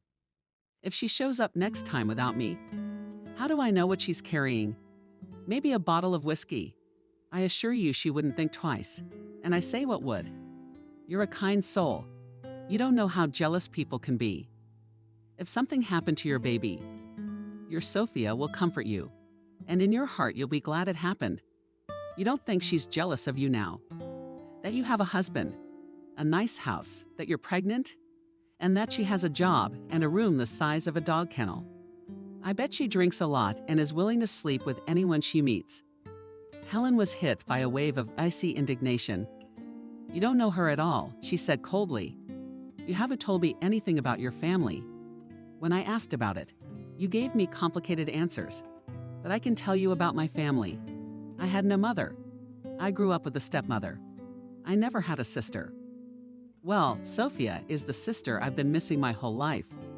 And she successfully dragged you to all sorts of companies, all sorts of bad places. What kind of hot spots? I'm imagining things. If we went to coffee shops or nightclubs, then I'm in the clear. You do realize what kind of people go there, right? Men come to eat girls like this." "I'm a girl," Helen said. "I didn't say that, but with that dog you could act like a girl." "Look, I'm not asking you where exactly you work or who you're around. You know I run a security firm. And it's all men. So maybe you're hooking up with them." Romans asked Helen in anger. He slapped her on the cheek. No one had ever hit her before. And to raise a hand on a pregnant woman. Helen recoiled and cried. "There is no greater insult to a man than what you just said to me." Leo walked out, slamming the door. Helen cried for a long time, but the room was so quiet, not a single sound coming from the room, and she gradually began to calm down. The very surroundings had a calming effect on her. It was so beautiful in her room. Everything in soft pink colors. In the end, she came to realize that it was largely her own fault. Men have certain red lines they can't cross. And she had apparently violated the unspoken prohibition. Still, Helen thought that her husband would apologize to her, and she would try to forget the horrible scene. She and her husband spent the night apart. Helen fell into an unexpectedly deep sleep after many tears. She woke up several times, and each time she checked to see if Leo was there. It seemed to her that he must be there. After all, loving people always understand if they have hurt someone else and try to earn forgiveness, even if they are not guilty. But Leo did not come. In the morning, Helen heard that her husband was going to work. She couldn't believe that he was going for nothing. Besides, she wanted to eat too. So she casually walked into the kitchen where he was finishing breakfast, poured herself a cup of coffee, and made a sandwich. "What should I buy today?" Leo asked, as if nothing was wrong. "Will you write a list?" She usually gave him a shopping list with her, except for the very first few days when she was nauseous. So it lay in a thumb drive. But now Helen opened her eyes in surprise. It was as if Leo had forgotten everything that had happened yesterday. "You hit me," she said. And I was surprised at him. It just couldn't have happened. "You had a bad dream." "Do you remember anything?" "No," I shook my head. "But if I upset you, I'm sorry. So what should I buy today?" Helen made a short list of groceries. When her husband left, she wanted to lounge on the couch with her phone, as usual. She was used to reading books from digital libraries lately, but she couldn't find her cell phone. In vain. She looked for it all over the room, checked the bathroom, looked in every nook and cranny in the living room and kitchen. There was no cell phone. She remembered that there was a landline in the house and decided to call her own cell phone from it. Then she would hear a familiar tune and find the missing cell phone. But it turned out that the landline phone was disconnected. That day, Helen was unusually bored. She didn't know what to do until her husband arrived. She had long since weaned herself off the television. Walking was only possible in the small garden. You can't go beyond the fence. The gate is locked. Shit, she can't even contact Sophia. If the cell phone is somehow lost, Sophia could buy a new one, and she would give her friend the money later. When Leo arrived in the evening, the first thing Helen asked him was if he knew where the phone was. Though in her heart she was sure he would answer no. All the more startled by his words. "You don't want the phone." "How's that?" She sat like that. "You'll be calling your friends, talking about your life to me. And I don't want anyone dragging my name around. Especially not dirty girls like Sophia. And you say you don't remember the scene last night." Helen summarized bitterly. "I'm afraid it will be exactly the same today. I don't know what you mean, but all that cell phone service and radiation. I don't think it's good for the baby." Helen laughed, but it sounded almost hysterical. "Look, this isn't the Stone Age, and everyone has a cell phone. I don't part with mine." And I know his voice was calm, like he was talking to a baby. "But it's not good for you. Look at you now, your nerves are shot. And I need to keep you safe from any anxiety. Give me the phone, and I'll calm down. I brought you something else." Leo went out and came back with a small flat box. "You say you mostly read books on the internet? I bought you an ebook, and at my request, they put 100 detectives and love stories in it. When you read it, everyone tells me I'll announce your library. But that's not what this is. Do you have a TV for the news? What else do you need? I need to be able to contact someone. You're out all day. What if something happens to me? Get sick? I'd have to call an ambulance to get you out of work. Now I won't leave you so long." Leo said affectionately, "I'll stop by in the middle of the day to see if you're all right." And he did visit her once or twice a day. He always came at different times, and he didn't stay long, sometimes only for a few minutes, to make sure everything was all right. Helen panted, wandering around the rooms. An e-book couldn't replace the internet for her. She realized that she had complained about loneliness for nothing before. She could sit on forums, chat in chat rooms. She could contact the same Sophia through social networks. Now she was deprived of all that. The books her husband had downloaded for her were cheap reading and couldn't occupy her thoughts. Does he really care about me that much? She asked herself, but it's really choking me. Hormones were probably affecting her too, because she didn't recognize herself. Every now and then she started crying like a hurt child and felt very unhappy. A few days later, Helen told her husband, "I can't go on like this. I'm leaving you." He was just finishing his lunch and gave a marvelous green pea. Leo raised his eyebrows in surprise. "Where are you going to go? Shouldn't you care?" She answered defiantly. "I understand," he said calmly. Now he spoke with more than just that tone. "You wanted to live with your Sophia until the divorce was finalized, and then have a baby, get a job, and get child support. I painted the right picture. So what? 1,000 women live like that? Helen twitchy chin. But you're not gonna live like that. First of all, you're not going anywhere because you're carrying my baby, and I'm not going to give you the opportunity to steal it from me. I'm not going to steal. Helen realized for the first time that her husband might not just let her go. Just like that. Will you be able to see him? He shook his head. I don't like it. But don't you realize what's made me unhappy? You're not yourself right now. Leo took his time and poured coffee for both of them. Then when the baby comes, you'll think you're crazy for a while. It's okay, it'll get better. You'll see. But you can't stop me from leaving. You're a free man. But so am I. Are you sick now? Leo tried to stroke his wife's arm, but she pulled her back. The sick are taken care of without asking for their consent. I will leave, Helen said not so confidently. No, you won't. But if you want to, you can try. When did Leo leave? Helen walked around the castle one more time and realized that her husband was right. Maybe a man trained and physically strong would be able to get out of here. But not a pregnant woman whose eyes darken every now and then and for whom physical effort is contraindicated. The wall is high and topped with metal peaks. She has no phone now. The gate is on an automatic lock. The house is set back from the other buildings, and there's no way that if she screams, anyone will hear her. And besides, it would be a lot easier for Leo to make her look crazy. Helen remembered an acquaintance who had an elderly mother. Emily would go to work in the mornings, and the old lady would open the window and scream that she was being murdered. Called her daughter for help. Her greatest fear was that her mother would fall out. So she finally put bars on the windows. The mother was sedated, but nothing worked. Her screams echoed down the street. Another thing, the neighbors were aware of what was going on and did not rush old ladies to help. Nevertheless, Helen tried to climb up to the attic. The roof of the house was flat, and part of it was a kind of observation platform. But Leo had made provision for that. The entrance to the attic was locked. The young woman cried once again. In her heart, she hoped that she would somehow find a way to escape and would be among her own people today. But it turned out that escape would have to be postponed until later. As a last resort, she would run away from the maternity hospital. Better yet, she'll tell everyone around her. The doctor, the nurses, the women in labor. That Leo turned the house into a prison. He's kept her imprisoned her entire pregnancy, and now needed to help her sneak out of the maternity ward with the baby. Helen didn't much care where she went. She could stay at Sophia's for a while.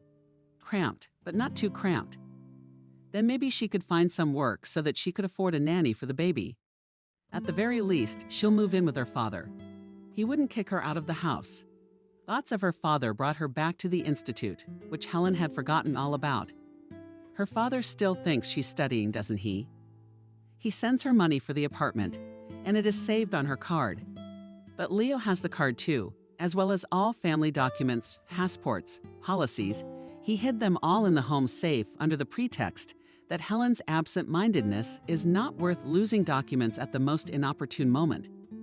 When we get to the maternity hospital, we'll find out that you left everything at home and can't remember where your passport is. That's when Leo was telling her all this. His words had sounded like a joke, but now Helen realized that she was the door behind which she was, figuratively speaking, locked. Another shift appeared. It would be okay if she could get away. Sophia will give her money for a cab, and her father won't ask for his own daughter's papers. If Leo won't give her passport back, Helen will recover it later. She'll say she lost it. In the meantime, maybe try another way to give up food. If she goes on a hunger strike, Leo will have to do what she wants. After all, he's so looking forward to this baby. He will not allow Helen to starve. It could be bad for the baby. And on this day, she didn't make dinner. When her husband returned, Helen sat in her room on the wide windowsill and looked out of the window. It was raining. There was a fence and wet lilac bushes in front of her eyes. She knew her husband was about to make sure there was nothing to eat if he made a scandal. Well, Helen was ready for that. Instead, Leo was rattling around in the kitchen. Half an hour later, he walked in on her. Let's go to dinner. Everything's on the table. I'm not hungry, Helen said without turning from the window. You don't feel well. He became alarmed. Can you take it that way? There's hot soup and rolls waiting for you. Coffee, of course. Helen was very hungry, but she was sure she could stand it, and only shook her head negatively, saying, "I won't go." "If you don't break the regimen," Leo kept talking to her like a child, "we'll go out this weekend. We'll walk in the park, have ice cream. You've really been away from home, haven't you?" Helen couldn't believe her ears. Leo couldn't realize that when she was outside the gate, she would leave him immediately. She'd jump out of the car. For that matter. Yeah, he nodded. "I'm not kidding." "Well said, Helen. I'll be right down." She cleaned herself up a bit, washed her face, and changed her pajamas for a robe. She didn't like to walk around, unraveled. But until this minute, her mood had been so bad that she didn't feel like doing anything. Now it was different. "So pull yourself together," her husband said to her at dinner. "If you don't feel well, of course we won't go anywhere. But if everything will be normal, then I intend to treat you a little. Shall we go to the store and get you something? You'll soon be able to wear the clothes you're used to." It was Monday, and all week Helen had behaved exemplarily. Now she had no doubt that she would be free before the deadline. She did the usual household chores, and at the same time her head was full of thoughts. If Sophia had guessed and come to her house when her husband was away, they could have talked over the fence. Maybe somehow a friend could give her the phone. But in any case, Sophia wouldn't refuse to take her in. Helen had no doubt about that. On Saturday morning, Helen looked at her husband, as if asking what their plans were for the day.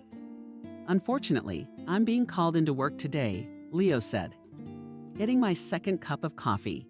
Do you remember what you promised me?" The young woman couldn't stand it. What did he pretend not to remember? But then he laughed. "Of course, I know how much you're looking forward to it. Let's go tomorrow right from the morning." It was rainy on Sunday, but Leo was not going to cancel the trip. First, he brought Helen to the country square. The rain had already stopped freezing, but there was not a single person in the alleys. The young woman was very disappointed at this circumstance. If she just tried to run away from Leo here, he would catch up with her in a few seconds, and there was no one to turn to for help. At this time, the husband received a phone call. "There is a slight change of plans," he told Helen. "I have to be in the office now, but..." It dragged on interminably. "You can go shopping by yourself. I'll give you the card, if you don't mind." Helen could only nod. "I'll give you 2 hours. I'll call a cab, then I'll wait for you at home." Leo sat his wife down himself, pulled up his car, and gave the address Center City, the very street that was considered the center of big and small stores. Helen watched in the small mirror as her husband's figure moved away. "Change of plans," she told the cab driver. "As soon as the car rounded the corner, I'll stop by a friend's house first." If only she had ended up at Sophia's, she would have nothing more to fear. Helen didn't regret not bringing her things with her. Didn't care. She would get a job and be able to provide herself and the baby with the essentials. The main thing was to get out of this captivity. The cab driver shrugged his shoulders, saying he didn't care where he was taking her. And after a quarter of an hour, he stopped the car near the house where Sophia lived. Helen awkwardly got out of the cab. She had lost the gracefulness of her movements since the onset of her pregnancy. She still had to climb to the 3rd floor, and her heart was racing like a hare's. There was a slight odor of Wendy's in the stairwell, and Helen was overcome with nostalgia. It had always smelled like this in here.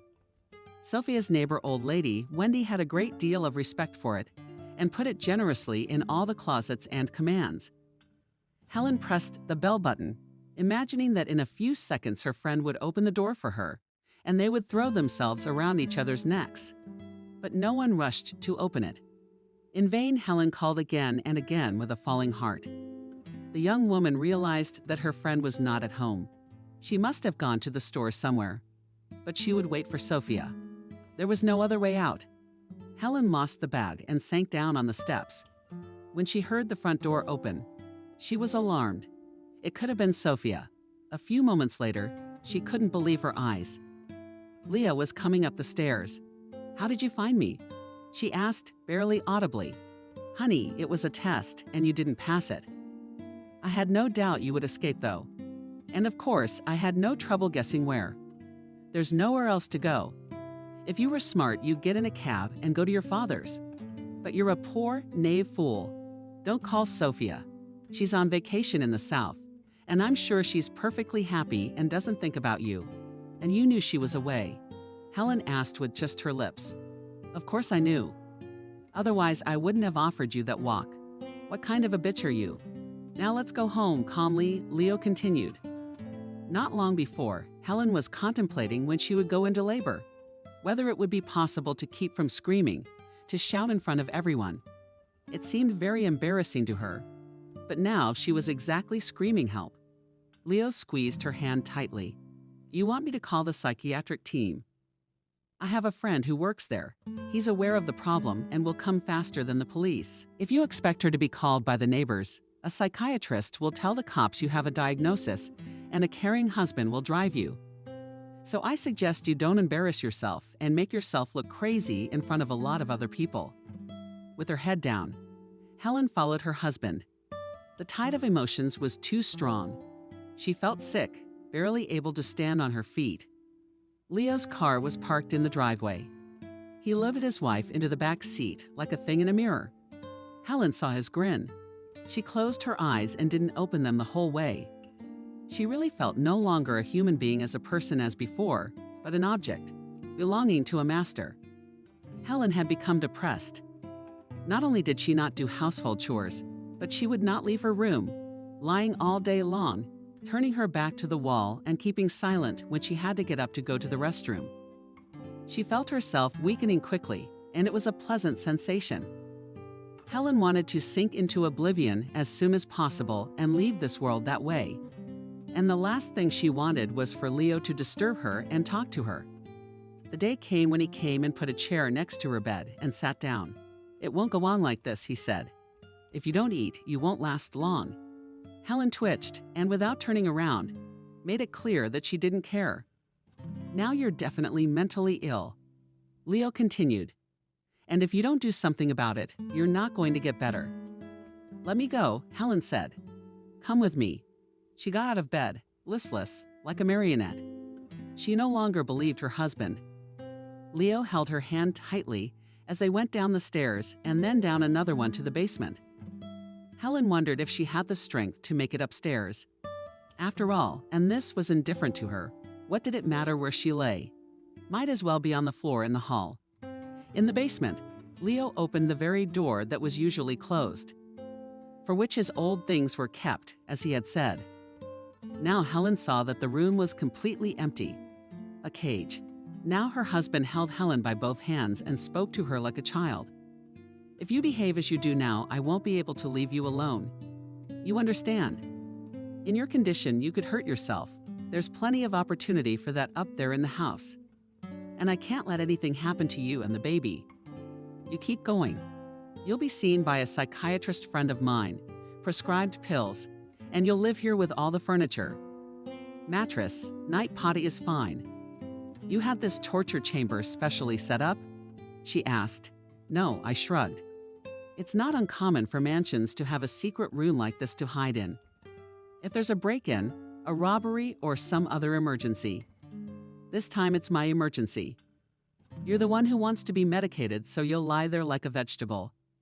Why do you need all this? Helen didn't realize she was going to ask that question herself. Neither did Leo expect it. He was silent for a few moments. Because you're mine, he finally said. When you and I got married, you're the only one I belong to. I've never thought of leaving you or changing you, but you're always tearing yourself apart. But I won't let you go. You promised, Leo. But 1 million people get divorced. Helen said tiredly, What makes you think our marriage is special? I think you're the one who's mentally ill, not me. Be that as it may, he replied, holding back his anger. Do you have to answer that question? Do you want to spend the time left before the birth in a human way? Or do you want to be locked up in here? Not humanly. It will be either way. Helen sighed. You know, I don't care. It's up to you. Okay, he said. We'll give you another chance. Well, have something to eat tonight. Let's go upstairs. And Leo helped his wife up the steps, overcome that she couldn't do it alone. Helen knew she had to wait for the birth, but she could not have imagined the shock that awaited her. The young woman had packed a bag in advance with things she might need at the hospital. If Leah wished to check on her, well, there were no secrets. Nightgowns, hygiene items, a few books. And yet, as Helen looked at that bag, it represented to her the hope that she would be able to get out of here soon. But when it was time to go to the hospital, Leo said, "Will you give birth at home, dear?" Helen looked up, and there was pain in her eyes, as if he had hit her again. "Yes, yes," her husband went on. "The doctor is on his way. What is it that you don't like? In the old days, only the poor gave birth in maternity hospitals, and the rich had midwives. It was the order of the day, so I've organized this luxury for you." "What kind of luxury is that?" Helen bit her lip in pain. "What about sterility? What if something goes wrong and you need an operation? There's no facilities at home. If there are problems, then we'll deal with them," Leo said nonchalantly. "You're young, healthy. Everything should go as it should." To be honest, Helen soon didn't care who her doctor was, whether sterility would be assured for the next few hours. She felt like she was dying. The pain was so intense that the paramedics who arrived had to give her anesthesia. Maybe they did it out of mercy? Or maybe Leo had insisted, not wanting his wife's screams to be heard on the street. Even though their house was on the edge of the woods, it was still the edge of the street. When Helen came to, she didn't immediately realize where she was. Nothing hurt. It was blissfully light. For a while, she thought she had returned to her childhood and was lying on her bed in her parents' house. Then her vision began to focus, and she saw a dark red that it took another effort to remember everything. Someone entered the room. Helen turned her head and saw Leo's face. His was as fearless and calm as ever, unbelievable. "Who was born?" Barely audible, she asked. "We have a baby girl." "Show her to me," Helen asked, and mentally added not at us, but at me. Then said Leo, "I want you to show her to me." Helen's old stubbornness was definitely back. After all, it was me who gave birth to her. "Now you get some sleep, and then I'll show her to you," Leo promised. Helen knew it was useless to ask, and she was in no condition to get up and leave to look for her daughter right now. She was very weak. As soon as she closed her eyes, she fell, either into sleep or unconsciousness. Leo did not deceive her when Helen woke up feeling better. Leo had brought her baby. Helen was afraid to hold her daughter in her arms, such a small, tiny newborn head. It required careful support. "Is she all right?" Helen asked, not noticing she was crying. She put her daughter to her breast. "What did the doctors say?" "The girl is healthy." "Let there be faith," Helen decided, gazing into the baby's face. She didn't need hope. It was something shaky and uncertain, driving happiness crazy. She needed a firm belief that they would both get out of this nightmare quest. Leo agreed nicely. There was no crib in the room, and as the newborn napped, Helen began to look around helplessly, where to put her. "Let me carry the baby to her room." Leo held out his arms. "I want her to live with me." Helen slowly. "Okay, tomorrow we'll move the crib in here and move everything around. But you need to sleep well tonight so you won't be woken up by baby cries. You need to rest. Don't you realize I can hear her from any room?" But still Helen gave her husband the baby. And he was right. Her strength was so exhausted that she slept soundly and dreamlessly that night. When she woke up in the morning, she realized she could try to get up. Leo brought her breakfast: coffee, toast, jam, eggs. "Bring it, Emily," demanded Helen. And noticing the strange expression on his face, she threatened him, "Or I'll definitely go on a hunger strike." "Emily no longer lives in this house," he said. "What?" Helen's heart literally stopped. "Don't be so scared. She's still doing fine. Only she will live somewhere else and other people will take care of her. And if you want to see her someday, you don't do anything stupid. That's the surest way to keep you in line," he added with a chuckle. Helen looked at him with horror. "Are you a human being?" she asked, shocked. "And who is?" Was there a grin on his face? "You're just a crazy sadist. I understand that you are excited. There have been so many changes in your life yet, but I still control my behavior and my words. Unless you want to spend the rest of your life in an insane asylum. That's where you won't be seen, Emily." Her husband bowed slightly and left. From that day on,